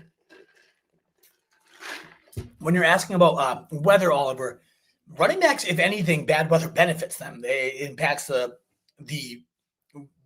winds downfield are definitely the ones that are most impactful to games. If you get like to 25 to 30 mile per hour gusts, that's when you're really concerned. But oftentimes that ends up funneling more work to the back because you can't depend on the deep passing game. And generally, you just want to bleed up the clock. So when we're looking at the weather, and my favorite follow for weather, Oliver, is Ken Roth, Roto Grinders weather reporter. I believe, is it Ken Roth or Kevin Roth? It might be, it is Kevin Roth. Okay. He ends up doing the best of the bunch here. So he has an article on Roto Grinders. And in terms of the orange games, the ones that he has as a concern this week, San Fran versus Cleveland were dry. The bad news is the winds will be sustained around 25 with gusts around 35. Impactful for longer throws and kicks. It means probably more work gets funneled to the run game, though, with Judkins. Then he has a yellow-orange on Atlanta at Jets. Steady light rain early. Range clear, then another round is late in the game. It's wet, but not a downpour. Winds are light, 10 miles per hour. So that's a slight bump down to offenses, generally slick, but, quote, don't think it's a massive issue. And then the rest are just like yellow with some spot showers in Carolina and the Rams, nothing to worry about there. Buffalo, Pitt, a little bit of wind, 15 mile per hour early, some gusts at 30 mile per hour, but as the wind gets lighter.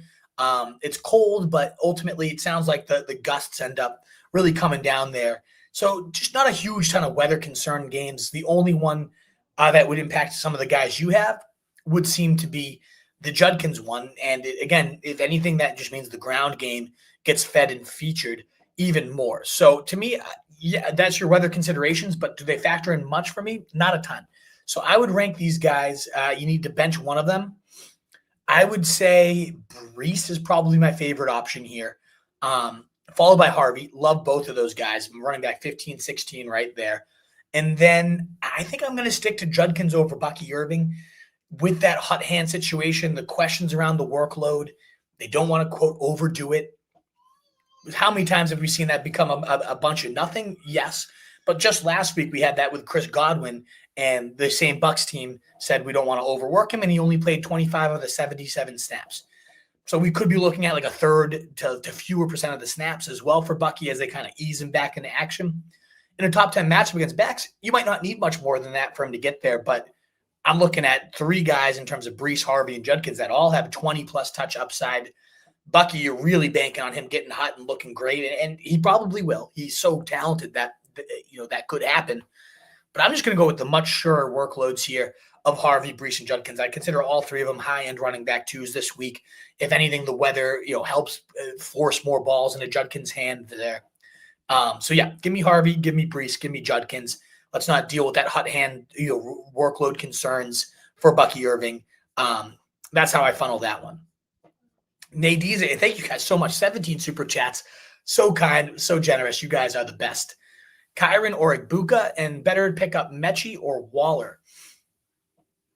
So I would go Kyron. I know last week he didn't really get there for you, but Carolina, they're not quite the run defense that was just seen the last few years. Running backs would put up like 30-point days with regularity against them. Not quite the same this year, but even still, you're talking about a guy dominating the workload week in and week out. And yes, last week, 5.8 points. He didn't get there. But the three before that, 16.6, 22, 17. And Igbuka is just these last few much more inconsistent than that start of the year where he was truly feasting. And Baker banged up a little bit. How does that impact him? Give me Kyron, just a safer play, in my opinion, Nadizi. It's not always ugly. I mean, it's often ugly. It's not always pretty. That's what I was meant to say. But far more often than not, you're getting touchdowns. In 5 of his last 7 games, he has 6 touchdowns. I'm going to roll with Kyron there. And then better pick up Mechie or Waller. I guess it does depend on your needs. Are you light at receiver and you might need a plug-in?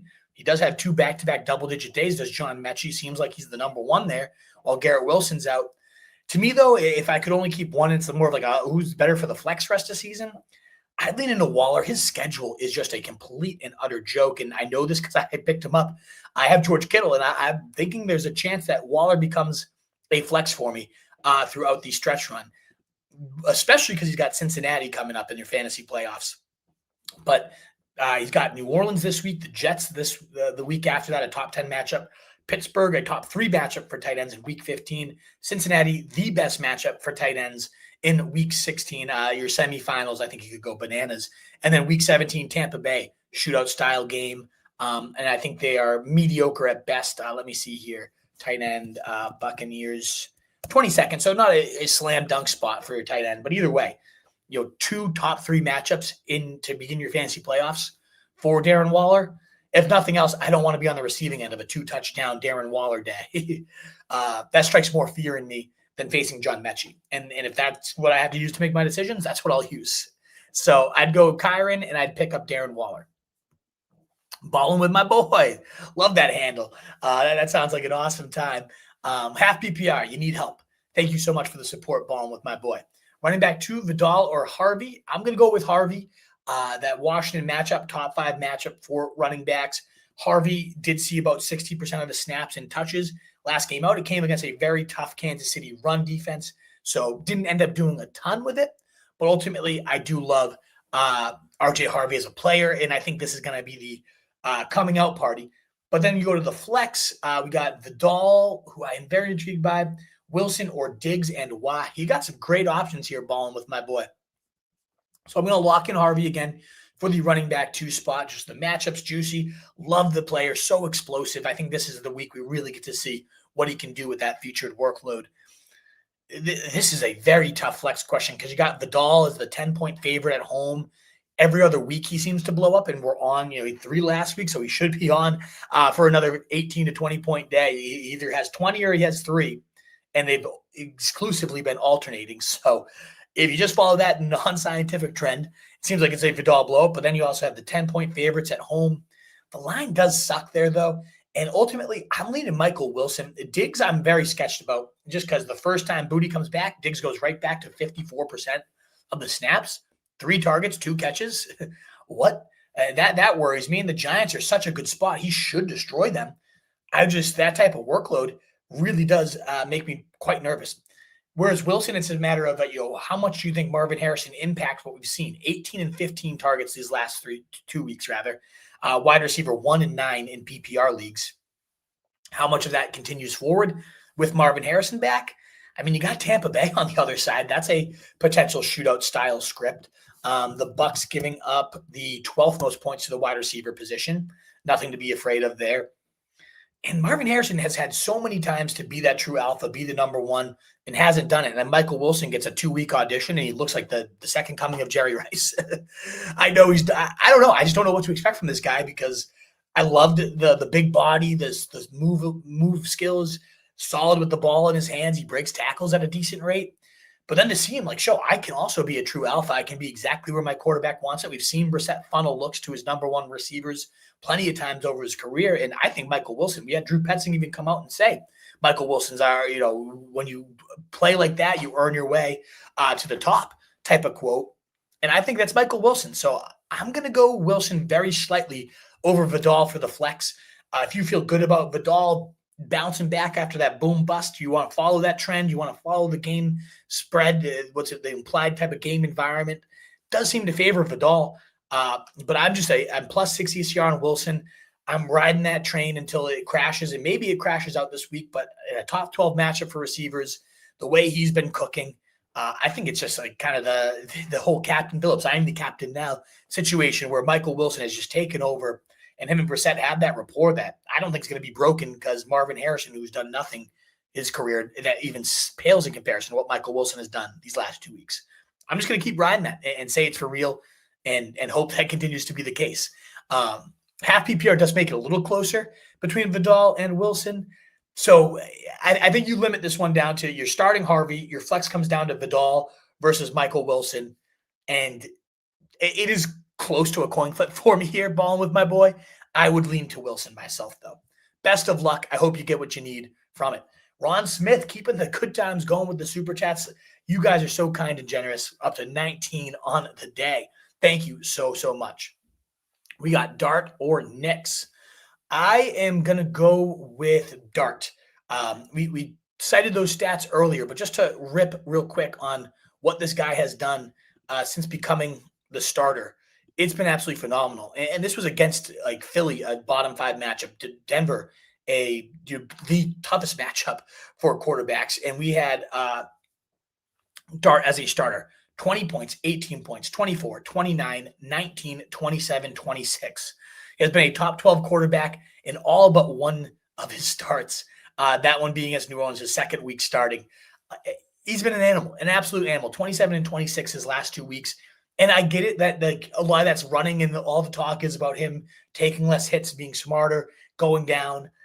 When the lights come on, though, the guy seems like he's going to have to be reckless. The Patriots defense is good but not great.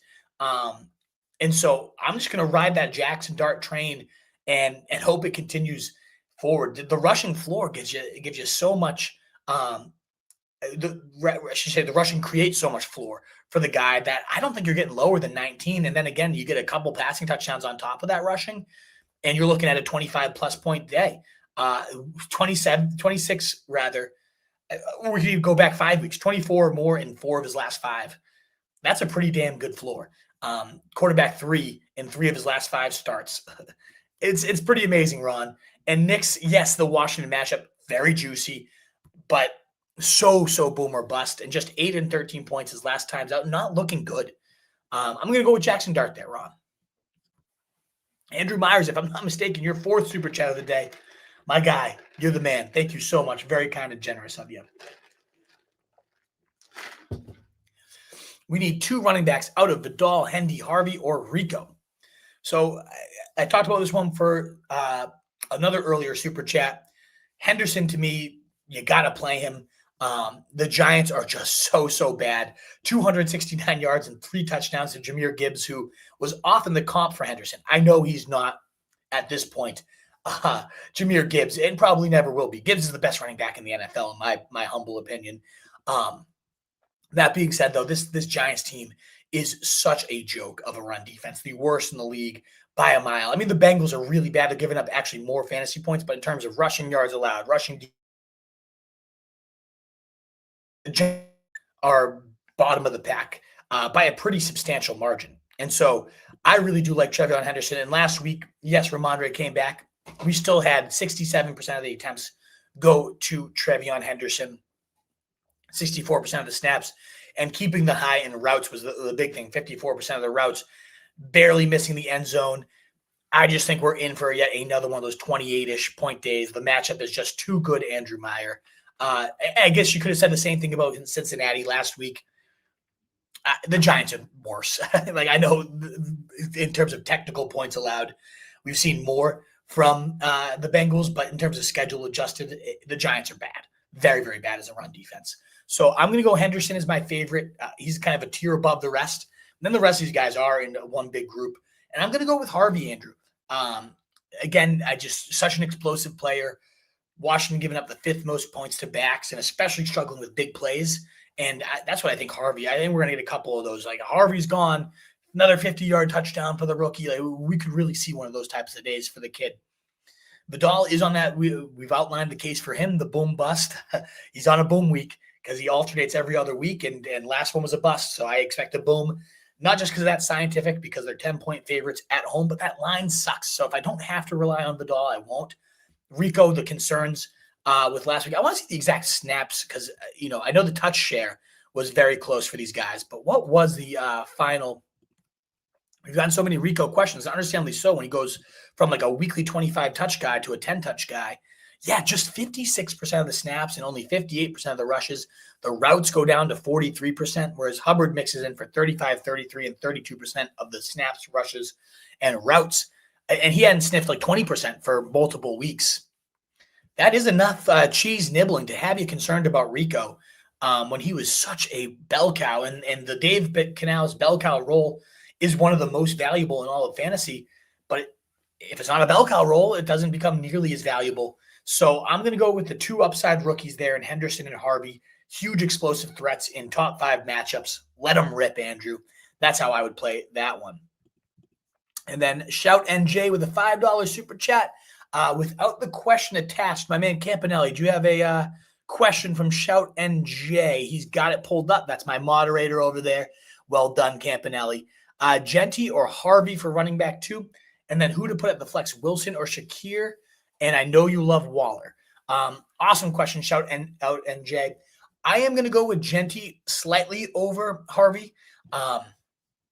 Whereas Harvey, we're like celebrating the fact that he got to 60% of the workload. We've really seen Genty take over that Raiders backfield these last few weeks. 80% of the snaps last week, 89% of the rush attempts, and a very healthy 20% target share. In fact, he's had 20% target share in 3 straight weeks. And that's where I've really kind of come to, I hate that offensive line. I think the overall offense sucks. But with Genty now getting that buoyed receiving work, again, 20% target share in 3 straight games, 20, 15, 9, and 25 points across his last 4 weeks. Top 5 running back in 2 of those 3 weeks.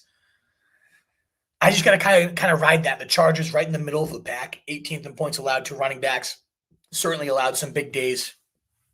But the back-to-back 8 targets is what really cements it for me, because the risk with him earlier was when they got down, they'd game flow him out, and then, you had that risk of a bad Raiders offense getting flowed out and Genty just putting up a 4-point dud. That risk doesn't really exist anymore if he's going to continue to be that 90-ish percent, 80% type of snap guy, and especially getting all of those targets. That's where he can do the most damage. And so I'm going to go Genty slightly over Harvey. Now, if you can play a running back in your flex, I would go Harvey over either of these wide receivers in terms of Wilson or Shakir. I love both those guys, though. We've already talked about Shakir, top 5 matchup for wide receivers, in particular slot wide receivers. If Kincaid's in, though, we've seen that really nibble away at his production. We don't know quite yet whether Kincaid will be in or out. So that adds a little bit of risk here. Shout NJ. I'm just going to keep riding Michael Wilson. Maybe I'm going to end up with egg on my face, but I'm +6 ECR on the guy. I see 15 and 18 targets. I don't care that Marvin Harisson, who's done nothing his whole career, returns. I'm just going to keep riding that gravy train. Shout NJ. So give me Genty. And give me, again, Harvey, if you can in the flex. I'd play Harvey over Michael Wilson. But if not, I'd go Michael Wilson over Shakir myself. And I do like Waller, but certainly not above any of those options. He's more so like if you're desperate at tight end and he's still sitting out there, he's only set 25% rostered right now and has such a great playoff schedule. He should be rostered in nearly 100% of leagues. It's more so where I'm coming at with Waller. Not opposed to throwing him in the flex because he is such a touchdown machine in this offense that made Jonnu Smith a top 5 tight end. That made Waller a top 5 tight end for those first 3 starts. I do love the guy, but certainly not above Harvey, Wilson, Shakir. Those guys are definitely a few tiers above him. It's more so if you're desperate at the tight end position. All righty. That, I believe, wraps up the super chats so far. We had left off with Week 13 tight end news. Guys, we're over 3,000 at this point. You guys are the best. Thank you so much for being here. Please do consider hitting that thumbs up button to support your boy, help this video get out to more people. The heart button on Twitter, those likes, those shares, those retweets. I ask for them a lot because they do help us out so much, and it's just a free way to show your support. And thank you again for the 20 of you that decided to pay. It means the world that you guys are willing to seek my advice, and hopefully we knock those ones all out of the parks for you. Let's wrap up the fact we already talked about Darren Waller enough, but he was in play to return this week. Seems like he is going to be trending that way with those 4 touchdowns in his first 3 starts with the team. Definitely in play as a top 10 tight end this week as well. And then Kincaid, we are monitoring. He got limited practices in on Thursday after not practicing on Wednesday. We don't know quite yet if he'll play, but the Steelers are a top 3 matchup for tight ends, and Kincaid has been lights out this year when available. And so should Kincaid be playing, he would be my tight end 10. He would jump Darren Waller for my tight end 10 spot. We just don't know quite yet whether or not he'll be active. But in his last games, especially in full PPR where he gets peppered, 22.1 in his last healthy game. Then he got hurt against Miami after a big 30-yard catch, too. It looked like he was going to have another monster day, and then unfortunately suffered that injury. But I do like Dalton Kincaid should he be in. Right now I have it ranked a little conservatively because it's not till the afternoon we might not know with Dalton Kincaid. But we will find out, of course. And then in terms of some defensive news, the big thing being Pat Surtain is off the injury report. He will play against the Commanders. First game action since week 8, and this defense has still been completely stifling receivers, so only that much more reason to bench any type of Commanders products, especially the pass catchers there. Alrighty, Wolfpack, that does wrap up all the news and notes. Thank you again so much for the 20 super chats we received on this giving season. It is so greatly appreciated. Let's dive into now all of your questions. We got Myers or BTJ, full PPR. Rory, I am going to go with BTJ and just hope he retakes his throne as the clear number one. Far from a guarantee, and we know that Trevor Lawrence, he locks onto his first reads, and a lot of times that does not allow BTJ to be in that. So ultimately, I'm going to, yes, that all concerns me, but it's still your second round pick, maybe even your first rounder. Still believe in the talent. They took their time to let him get healthy. Tennessee's got nobody in their secondary. I'm just going to hope for a big BTJ game and hope he hasn't been fully taken over by Myers, but this will reveal a lot today, huh? All in Moy saying Irving or BTJ. I'd go with two big question marks there. I'm just going to go with the running back. I'm going to go with Irving. I know it's a hot hand situation, but I love the player, love the talent. Wouldn't be shocked at all if all it takes is one drive, the first drive of the game, and he gets into the end zone. Could totally see that for Bucky Irving. So I am going to roll with him. It does look like it's 9:30. We have a very full mailbag. So I am going to start. I started a couple minutes late here. So I'm going to actually, just start a rapid fire as of exactly right now. I'm going to go for 35 minutes to account for the fact that I was a couple minutes late here starting. But Wolfpack, 3,200 of you here. It is time for a rapid fire. Going to do my best to make it through the whole mailbag. I know last week we weren't able to quite do it. So if you want a guaranteed answer, the super chat is the only way to promise it. I would greatly appreciate any more support. You guys have been so generous already, though, with 20 of them. So I'm going to now try to move through as many here as we can. One last call, though, before I start that timer, for a thumbs up button on YouTube, a heart button on Twitter, and, of course, check out rotostreetjournal.com after the show. All these ranking updates we've been talking about will be pushed live. They are free, and every click does support your boy as well. So thank you again so much for being here. Ross H., let's kick off the chat. Timer starts now. Ross H., what's good? Need one tight end, one flex. Juwan or Bretton Strange? I'm going Juwan. Chimere, Dike, Parker, Washington, or Higgins. Out of those guys, I would go Chimere, Dike for the flex as well. Harvey or ETN? I'm going to go with ETN, Ross H., but I do love Harvey this week. Patriots or Chargers? Defense, I'm going to go with the Chargers at home against the Raiders. Love that play. Steven Pereira, Bucky, Michael Wilson, Wandale, Tet, Troy Franklin, pick 3.5 PPR. I'm going Michael Wilson, I'm going Wandale, and I'm going Tet. Very tempted by Bucky, but I'd rather wait and see, and you can this week with those type of options. Juan Pena, wide receiver 2 and 3 and flex spots. Charbonnet, Henderson's at running back. We got Tez Johnson, Addison, Dortch, Quentin Johnston, Deebo Samuel, Myers, or Parker Washington. So you're definitely playing Trevian Henderson for the flex. It's just a matter of who are we getting in at wide receiver for this one. And I would be going with Quentin Johnston and Deebo Samuel, myself, Juan Pena. What's going on, Campanelli? Making sure to remind you guys to like, subscribe, repeat. I would greatly appreciate that as well. And he is watching to make sure you guys are not spamming. It doesn't seem like anybody's doing that so far. So thank you so much. Good morning, my GOAT, Quincy Davis. You're the legend. Thank you so much. Play Lamar and Hunt. Need this win. Start 2 receivers, 2 flex. Quentin Johnston, BTJ, Myers, Booty, Higgins, Vidal, Tootin, Charbonnet. So I'm going to go Vidal for one of the flexes. I'm going to go BTJ for one of the receivers. I'm going to go Quentin Johnston for the other receiver. And I'm going to go Kayshon Booty for the flex and hope for a blow up against the Giants there. Good luck, Quincy Davis. And start my defense, Cleveland or Houston. I would probably go with Houston in that case. They're just so elite. We saw what they did to the Bills offense. Then they can do that to a banged-up Daniel Jones as well. I'm going Houston there. Lucio, half PPR. Pick one receiver, one flex between Tet, Egbuka, and Walker. I'm going to just bench Walker. Too much of a timeshare there. Charbonnet continuing to nibble that goal line cheese. Quincy Davis, one receiver, one flex. Egbuka, Franklin, Sutton, Harvey, Henderson. We need 3 of these guys. So for the wide receiver, I'm going to go Egbuka. I'm going to go Harvey and Henderson for the 2 flex as well. Quincy Davis, would you Purdy for JD5? Do you think he'll be back next week too? Beat the waivers. If you don't start Purdy and you're just looking for a bench stash, I do think JD5 has more upside. Yeah, I could do that. Last live, you said Yoshi over Booty. I went against you. Do you feel good? So I think 9 points a fair floor. Booty could beat that, but he also might have 3. So I feel okay getting 9 from Yoshi. That's what about the expectation there. Lewis. PP Rand, Ola Lobo. Tet McMillan or MHJ? I'm going Tet McMillan. Do not trust with him. And then Robbie confirmed it was Michael Wilson. Yep. For that super chat earlier. Vlay Daddy, pick one. BTJ, Wandale, or Gadsden. I'm going to go Wandale, slightly over Gadsden there. Texans and Rams D. Saints are available. Drop 1 to grab Saints for playoff run. I think I've gotten this one a couple times. I know the Saints have a few juicy matchups, but they are a crap defense. So it's one of those things like you're burning a roster spot. You're costing yourself a shot at some handcuffs. I don't bother with it. No, I don't do that. I'll have to double check their playoff schedule, but I just think it would have to be glorious. I don't know that it's glorious. They're just not good. Like why stash a bad defense that's going to get you 3 points? Yay. Buenos dias, Loba. Tomas from Panama. Rico Vidal, who's got the best floor. I think it's Vidal. You got a tough matchup for Rico. And that now split there. Don't love it. We did have a super chat, so we will return to you in just a second.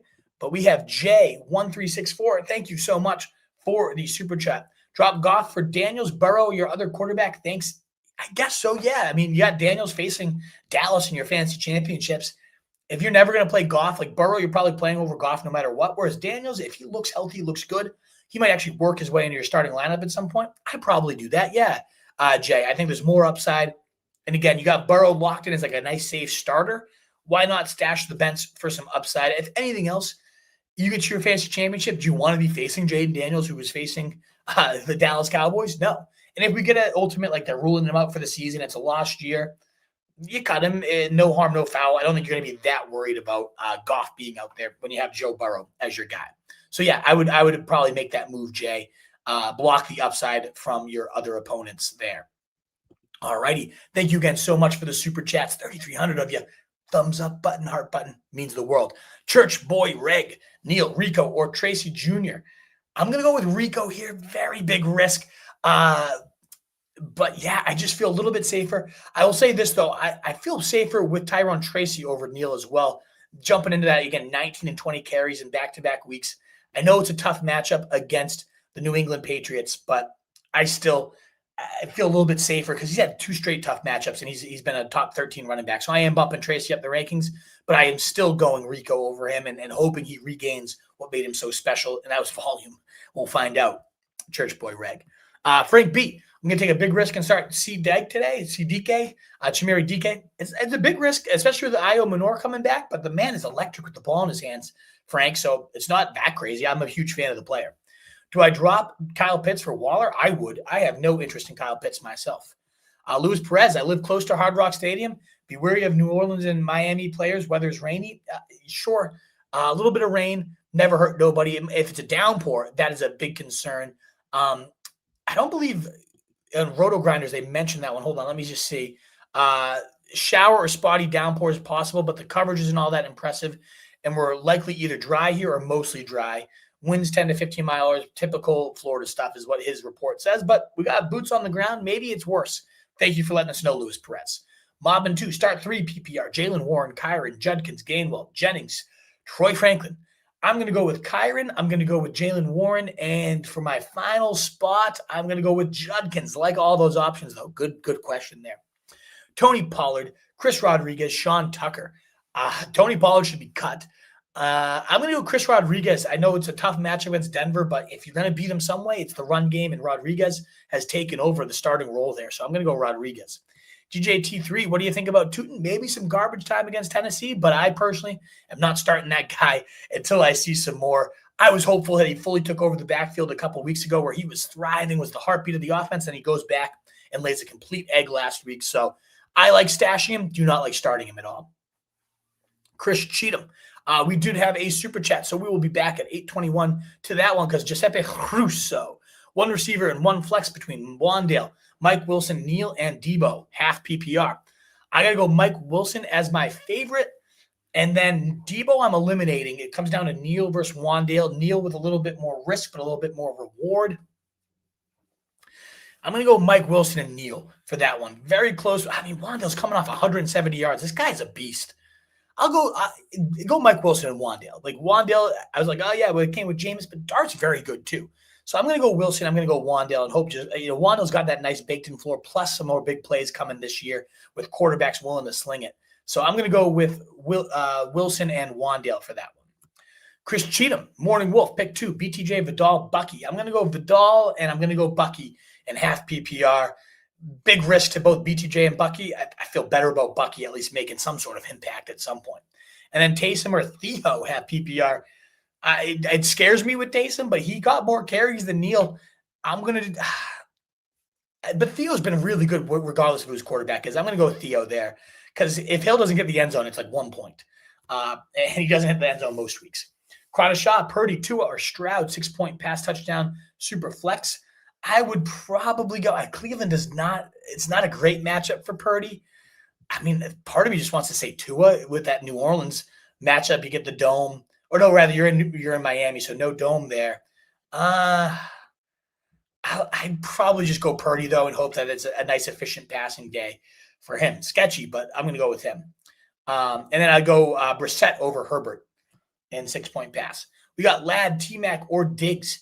I would be going with Ladd on that one. Pitts, Juwan, or Strange. I'm going Juwan there for sure. Vidal or Gainwell. I'm going Vidal. Dowdle or Harvey. I'm going Harvey. Deep League, PPR, Mooney or Pierce. Give me Alec Pierce. Sutton, Wandale, or Mike Wilson with MHJ back. I'm going Michael Wilson. I know it's a risk, but I'm going Michael Wilson on a lot of these this week. And Broncos, Texans, or Pats D. I'm going with the Broncos, baby, with Marcus Mariota. Hope you had a Thanksgiving too. I ate a ton of everything, stuffing probably being the highest one. Stuffed myself with stuffing, Krana. Hope you had a great one as well. And indeed, like and subscribe, everyone. Greatly appreciate that note, Krana. Skanzi, Standard League, defense, Cleveland or Denver? Definitely Denver for me. Great defense, welcoming back Surtain. And you got Marcus Mariota. Let him rip. Atlanta D or Tampa? I'm going to go with Atlanta there, Giuseppe, against the pathetic Jets. RTK, Devin Neal or Franklin? I like Devin Neal. I like Franklin against the Commanders. Good matchup there. Frank B for a sleeper. Would you take a chance and start Chimere, Dike, or Io Manor? I'd go with Dike, the big play guy there, and let it rip. 12-man PPR. You're just kind of sharing your roster. I don't see a question there, country. So good roster. Nice. Good morning, Wolf. Alec Pierce or BTJ, half PPR? At that point, I'm just going to ride BTJ and hope for a big one, a tough Houston matchup. It's more crazy. Wolves. Everyone expected Genty for the Bears, but Ben Johnson had better plan to scoop up Monunga. I know he's unbelievable. He has more than most rookie running backs with 200-plus yard games. Yeah, he's been an absolute animal out of Rutgers. Was in the draft guide, featured as one of the big sleepers. Love that player. MJ Rella, RB2, Jones or Vidal? I'm going Vidal. Oh, yeah, you super chat that one. We already got that one earlier. Turk Crow, good morning. PPR pick 2. Mooney, Jennings with the weather. Bam Knight, not a lot of confidence here. I'm going to go with Jennings, and I'm going to go with Mooney. Bam Knight worries me. Touchdown or bust type of option in a tough run D matchup. Thank you so much. Just have me like, share, sub, best in the – yeah, thank you so much. Join that Wolfpack, baby. Tracy or Wandale for B-Dot? I'm going to go with Wandale. Just keep riding that wide receiver production from him. We got that super chat earlier. Flex Gainwell or Mike Wilson? I'm going to go with Michael Wilson. Do love Gainwell, though. He looks really good on his touches and a great matchup, but just for some reason, Warren keeps getting more and more work. Tracy or DK Metcalf? I'm going to go with Tracy in that one. Into it reviews. Brissett or Knicks? I'm going Brissett. I'm plus 3 ECR, quarterback 8, but has not been outside your top 12 quarterbacks a single time this season. MJ Rella, keep spamming, but you ultimately did super chat it, so there you go. Don't ask questions about hitting that like button. Wolf out here grinding. Throw him a like and sub. Blunt Brush. That is such a greatly appreciated reminder. Good sir. Please do hit that thumbs up button on YouTube, the heart button on Twitter. We're approaching 4K on the day. We've crossed it before. Would love to cross it yet again. 3,700 of you live. You guys are the best. Thank you so much. And out of this one, I would be starting Troy Franklin, Stitch Chili. Michael Davis. Which team has the better offensive output in Miami or the Chargers? I have the Chargers for that one. Rico or Vidal? I'm going to go with Rico. I don't know. The more I think about Rico, a tough matchup, concerning workload. Does he belong below Vidal? I don't think so. Or does he belong above him? Yeah, so I'm bumping Rico down a little bit there. DK Metcalf or Tracy? I'm going to go with Tracy on that one. Kyron or Ibuka? I'm going with Kyron for you, Nadize. Bill Chimento, need 2 of Egbuka, Warren, Neal, Judkin, Shakir, full PPR. I'd go Egbuka, and I would go Warren, even in full PPR. Shakir, very tempting, though. Michael Hart, good morning to you, sir. It is football Sunday. Let's go, baby. Love it. Better pick up Mechie or Waller. I think you super chatted that one earlier, and I agreed that it was Waller. And some chat bros, indeed, the chat bros are the GOATs. How are we feeling about Neal this week? Thinking about playing him in both my leagues. Hayden, we talked about him a bit. 88% of the snaps after Kamara left was great. Out carried by Taysom Hill. Concerning. Good matchup against Miami. He's right there, my running back 25, a plus 2 to 3 ECR on him. Like the play, but am cautious that he might get vultured by Taysom Hill. Corey Jones, start 1 PPR. McLaurin, Godwin, Dortch, and Gainwell or Rico. I do think Dortch is out of play, unfortunately, now that MHJ is back. I go Rico over Gainwell, and then I'd go Godwin out of this. Doesn't have to deal with Denver or a potential ramp-up. Dude only answered Super Chat. I'm out unsubscribed. Yeah, there you go, Intuit Views. So I'm so sorry to support the people that are going to pay for my advice over the other people. Super Chats cut the line. Of course they do. If you're willing to pay for it, why would I not? Like, that's just asinine to think otherwise. But thank you, everybody else who's understanding. Good riddance. We got Tommy Talaga, the fullback up the middle. Full PPR, Egbuka, Sutton, Vidal, pick 2.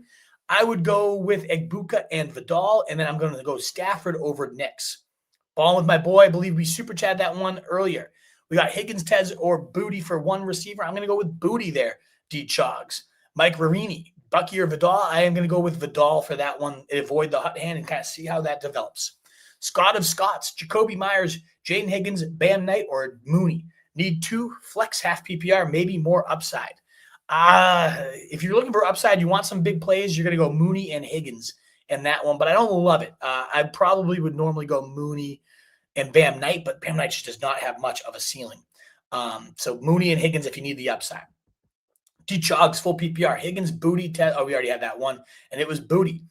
Need 1 receiver, Higgins or Mooney. Need 1 flex, Higgins, Mooney, Tootin, or Godwin. A lot of Higgins questions here. I'm going to go Mooney over Higgins, and then I'm going to go for that flex. I'm going to go Mooney again. Don't feel good about Bam. Yeah, if you don't get a TD, he is complete garbage. I agree. Mike Wilson or Franklin, I go Wilson. I'm still going to ride that train.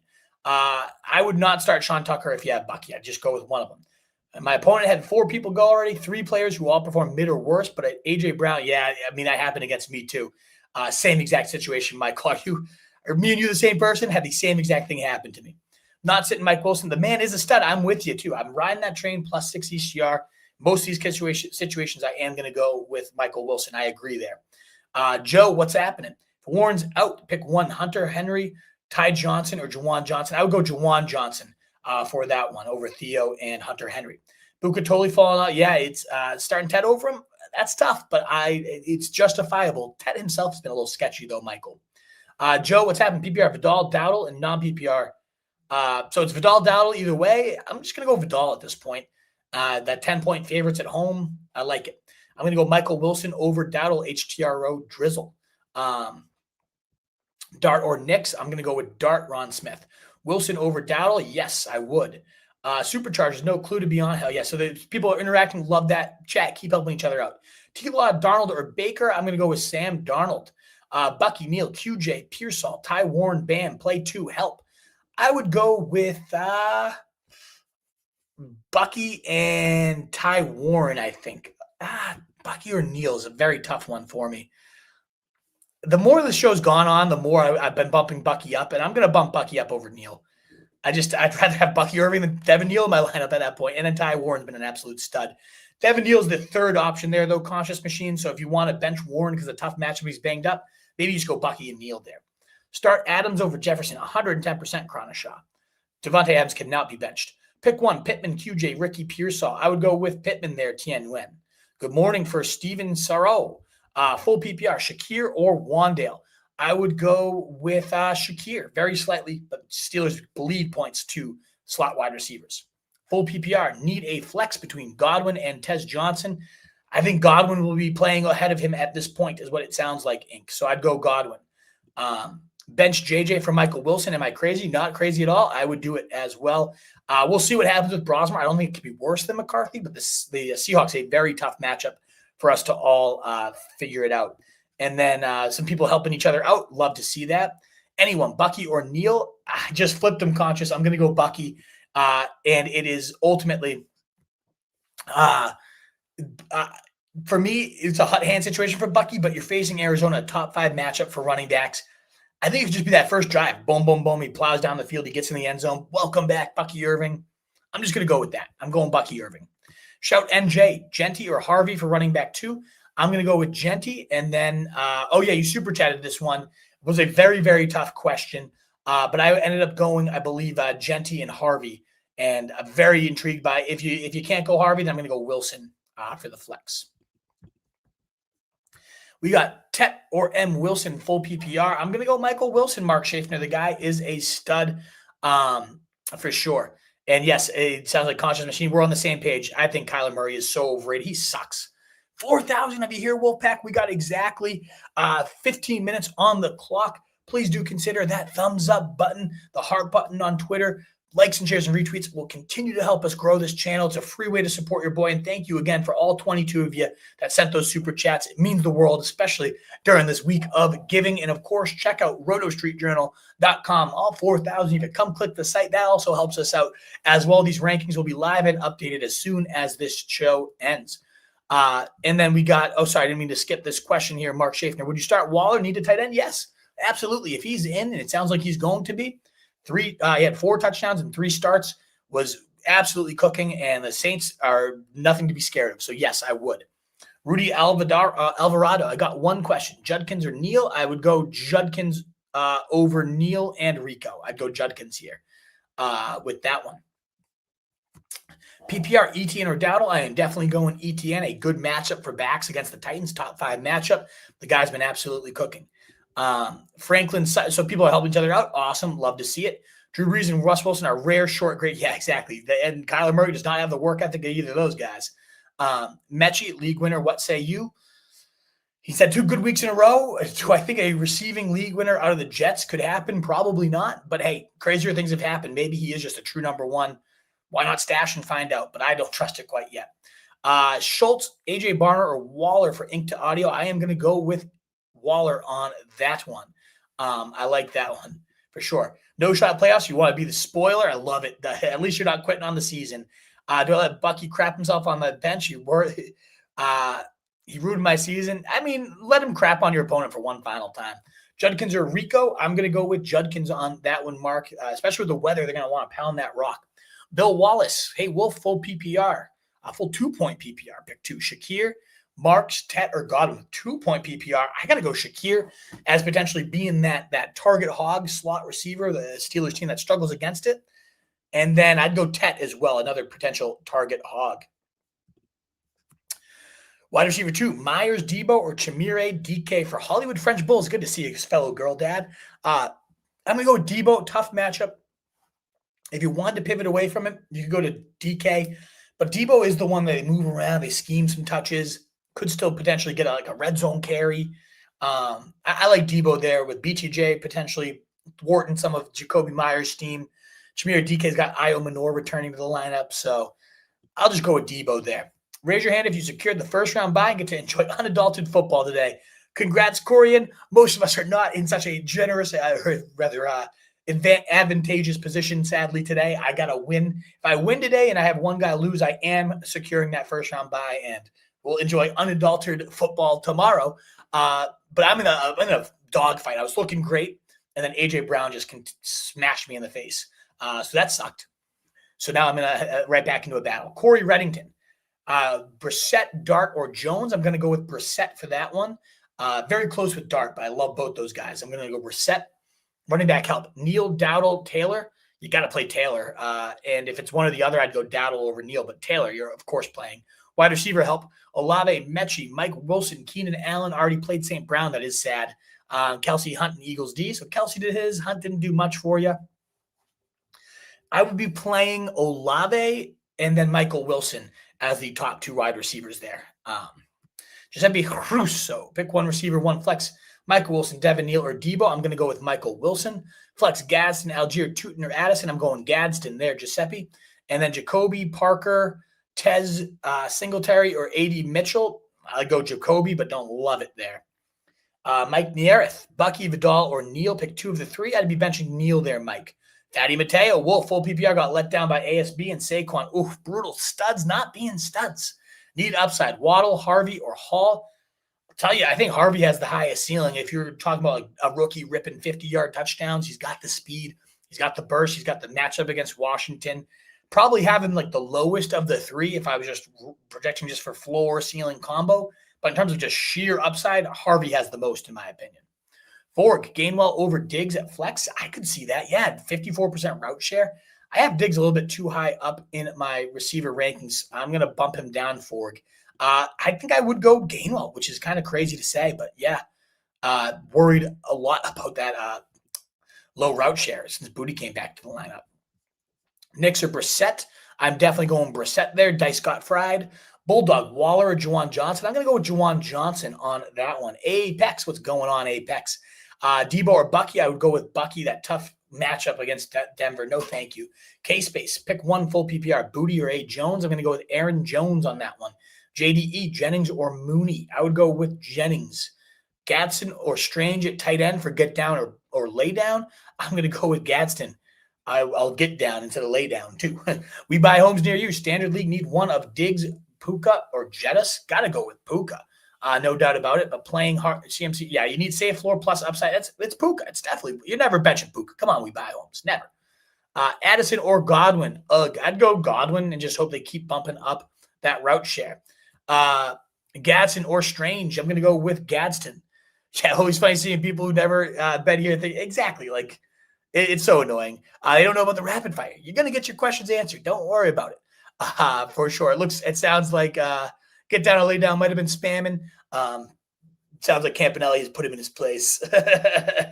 So love it. If Tyler Warren can't go, pivot to straight Waller or Strange. I would pivot to Waller in that case. Warren or Strange.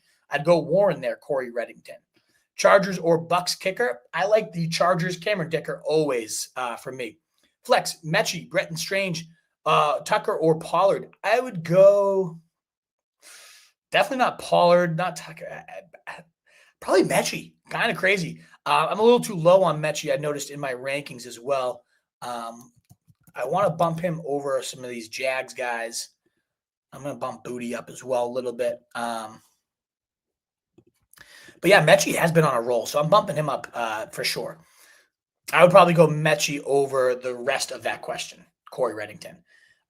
Jefferson, Olave, Mechie. I would go Olave in that case, Corey. What's up for Del Rico? Tet or Vidal? I'd go with Vidal. I think he's going to light it up. One final big game for the guy before he rides off into the sunset. That's how I view it. Half PPR, wide receiver 3, Keenan Allen, Mooney, Harrison Jr. I'd go with Mooney in this one, Justin cried wolf. PPR, MHJ or Wilson. I'm going to go with Michael Wilson. I think he has taken over as the alpha there. 45. This might be a record number, folks, by the way. 4,500 as we hit our last 6-minute push here. One last call for that thumbs up button, the likes, the shares, the retweets, the hearts. It all helps us out so much. Please do consider subscribing to the channel. I don't think we're going to hit 5K subscriptions on the season, but hey, you never know. A boy can dream. And of course, check out rotostreetjournal.com for these rankings. They're live, they're free, they're updated right after the show and throughout the morning. Your boy has your back. Check out rotostreetjournal.com. Let's wrap up this mailbag, though, folks. And again, just hit that thumbs up. Get your free way to support you. And thanks again to the 22 of you that super chatted, showed your thanks. So greatly appreciated. Especially this week. Quentin Johnson, Keenan, or Jacoby. For Greer Child, I would go with Quentin Johnson. I know it's risky, but just go for the blow-up at that point. Pearsall or A.D. Mitchell. Vidal or Judkins. Thank you, asked Chris. I would probably go Pearsall over A.D. Mitchell. If you had John Mechie as an option, I'd probably go Mechie over Pearsall at this point. But I don't know if I trust A.D. Mitchell to ever catch a football. So, yeah, elite at getting open and horrible at catching the rock. Give me Pearsall over A.D. Mitchell, but give me Mechie over either. And then Vidal or Judkins, 1 point PPR. Thank you. I would go Judkins very slightly over Vidal. Chris.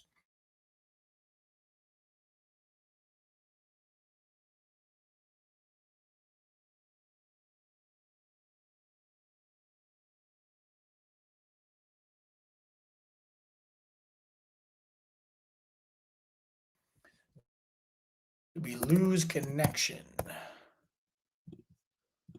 Oh, here we go. We're back. All righty. Just a quick little internet snafu there, but we have a rapid fire pause it. So let me start that back again. All righty. Fatty Mateo. Sorry, well, that should have been bench one. So we need upside. We got to bench one of these guys, Harvey, Hall, or Waddle. I hate benching any of these guys. And again, honestly, I would probably bench Harvey in like a normal situation here. Fatty Mateo. I have him the lowest ranked of the three. I mean, Atlanta's been a great matchup for running backs lately. So I got to play Brees. I'm going to play Brees and Harvey and bench Waddle. Very tough call, though, Fatty Mateo. Very, very tough. All three are great options. Sucks that you have to bench one. Waller or Gadsden. I would go Gadsden, Little Bear, 6'8", 3'9". Rick, MTL, Buff, 35'11". Pick 2, 1 running back, 1 flex, full PPR. Warren, Gainwell, or Jones. I'd be benching Gainwell. I don't want 2 Steelers running backs, even though it is a top 3 matchup for running backs. Renee Britton, need help at receiver. Pick 2, Jefferson, Debo, McMillan, or Wilson. I would go with McMillan and Wilson here. I think I'm benching Jefferson for Ted McMillan. And maybe at that point.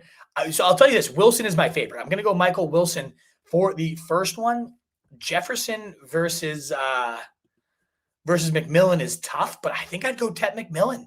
Very tough call there, though. Just what's Max Brosnauer going to be? Can't be worse, but how much better will it be is the question. Wilson, Olave, Keenan Allen, you need one. I would probably go – it comes down to Wilson versus Olave for me, and I think I go Olave there, Corey. Have a Sunday, Wolfie. You too, Steven Weber. Greatly appreciate it. Dart or Brissett? I'm going to go Brissett, Corey Reddington. Tunes, full PPR. Pick 1, Marks, Vidal, Franklin, or Gadsden. I would be going Vidal, but I'd also play Franklin over Sutton. Ryan Knox, need a starting running back and a flex. Vidal, Woods, Neal, and or Troy Franklin. I would be going with Vidal for the running back. Woods, I don't know. What you mean, Woody Marks maybe? I would probably go, if it's Woody Marks, I'm going to go with Vidal and Woody. If not, I'm going to go Franklin and Vidal there. Full PPR flex. Shakir or Tracy? I'd go Shakir. I love that matchup against the Steelers this week. Olave or Dowdle and Theo or Kincaid. If Kincaid's in, I go Kincaid, and you can wait that one out because Theo's on Monday Night Football. Nicely done, Michael Magali. And then Olave or Dowdle, I would go Olave there. Again, that 10-touch week, very sketchy there. D. Chogs, full PPR. Higgins, Booty, Tez, start 1. I would go with Booty on that one. Jaden Higgins or John Mechie, love your show. Sports guy, I think I would have had Higgins to start the day, but Mechie has really been killing it. I'd rather have him, I think, in my lineup than Jaden Higgins. Yeah, I would. So I'm going to go with John Mechie there, and thank you for your kind words, sir. I have Daniel Jones. Should I pick up Tua or Ward to start instead? It depends on who you have to drop, Larry Peters. If you have bench trash and you can just pick up Tua, I'd rather play Tua this week. But if you had to drop Daniel Jones, who I feel much better about rest of the year, then I wouldn't do it. I have those two literally 19 and 20 in my quarterback ranking, so it's not like a huge edge to do it. Thank you, Renee Britton, as well, for your kind words. I would go Gainwell over Quentin Johnson, Greer Childs. Thank you, Classic. Renee Britton needs a running back between Genty, Harvey, or Dowdle. I'm going to go with Genty. Those 8 targets have been very solid back-to-back weeks. You'll love to see it. BTJ or Pittman. I'm going to go with Pittman. Tough matchup for sure against Houston. Under 30 yards in a few straight weeks, but still getting those touchdowns. I'm just going to bank on him, continue to ride it. And then we got Michael Magali. Any concern with Kincaid being limited? I think if he's in, he's in. There was, we'll see. I know that earlier this year when he came back from an injury, yeah, you even said it too, like he didn't look great in that first game back. So there has to be some concern, yes. How concerned to be is the question here, because it is a great matchup, a top 3 matchup for tight ends if he is in. So I'm okay playing him, but I'd play like Darren Waller ahead of him if that helps, kind of ground it. Junk Buster, start Pittman or Metcalf, full PPR. I'd go Pittman. I just like the offense better. I mean, banged up quarterback play, but Rodgers does not let those routes develop down the field. And then we got Mechie or Mooney. I would be going with Mooney. Very close there, Derek back, but I'm going to go Mooney. And Renee Britton, thanks again. Harvey or Dowdle. I am going to go Harvey for that. And that does hit us up at the 2-hour mark. You guys are the best. Almost 5,000 you hear. Maybe I'll just stay for a couple more minutes. Can we get above 5,000? If there's any more questions, that was the last question we got. But please do one last time consider hitting that thumbs up button. the heart button on Twitter. Nearly 5,000 of you watching on Twitter. That is incredible. I believe this is a record-setting day for total views live at once. 5,000. That is unbelievable.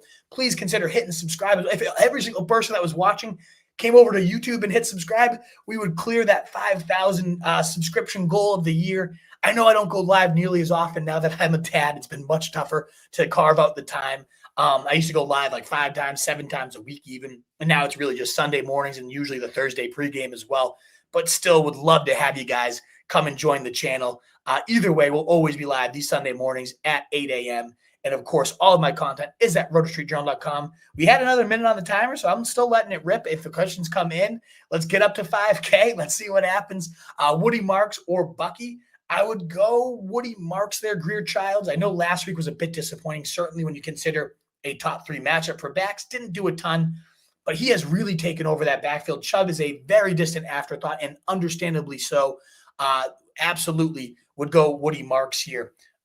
For sure. As Giuseppe says, get him to 5K. And hey, there we are. We have crossed 5K for the first time, I think, ever in terms of live views.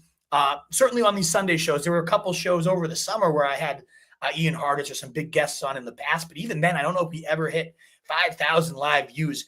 You guys are the best. What a way to wrap up an amazing Thanksgiving week. We had a phenomenal holiday. Josie handled the travel amazing. Saw both families, which was great. Such a great day. And it's just a good time to sit back and reflect. And I continue to think time and time again how thankful I am to have this type of audience. I'd never, started doing this 7, 8, maybe even 10 years. I don't even know how long I've been doing this for. Just because I love it. I love fantasy football. Been obsessed with it forever. And in these recent years, there's been just enough growth and enough audience that is really making some steady income. Not enough for me to retire from teaching. And I love teaching anyways. I got a pension coming at this point. Can't really necessarily bail on that anyways. But ultimately, this has been such a good, stable source of income to take a passion and be able to make money from it. I never dreamed of that ever being possible. And I'm just so thankful again this week of Thanksgiving. Just tossing it out there because you guys, there's the only reason that I can make money off this is because you guys will pay attention to it. And I'm just so appreciative to have that. We had a couple last questions come in, but I just wanted to say again during Thanksgiving, thank you so much. It has been the joy to be able to build something like this and to make money off of passion is just something I never dreamed of being possible. Last couple of questions here. Robbie Kamikaze asked, Chimere, Dike, or Parker Washington? I would go Chimere, Dike. And then Gadsden or Schultz, I would definitely go Gadsden. Huge fan of Gadsden. We're getting a ton of questions on him. He is that quick strike guy out there, and I love it. Winner of life and fantasy football. Well, it is true though. And there's a quote I was sitting reflecting on, he who knows enough is enough. Will always have enough, and to have the amazing family I have and the daughter healthy and amazing. It's just been the joy of life having her, and then just have this thing on the side is amazing. So I do feel like I just hit the jackpot, the lottery.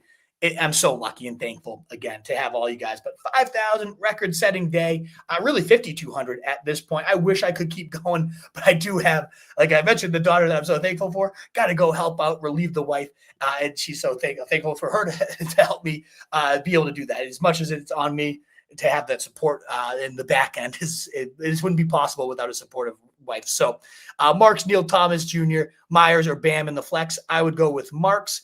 And Ertz in front of Kittle? No, I would definitely go Kittle there. And Dowdle or Tet? I'm going to go Tet. And I'm going to wrap it up there, Wolfpack. Again, check out rotostreetjournal.com. We breed and feed you Fantasy Wolves. These rankings will be live and updated. Thank you again. Setting records today. Absolutely amazing. Can't believe it. 5,200 of you here. You guys are the best. In a world full of fantasy sheep, be the wolf. Win those leagues. Win the money on DFS. And we'll see you next week, 8 a.m. on Sunday. Cheers, guys.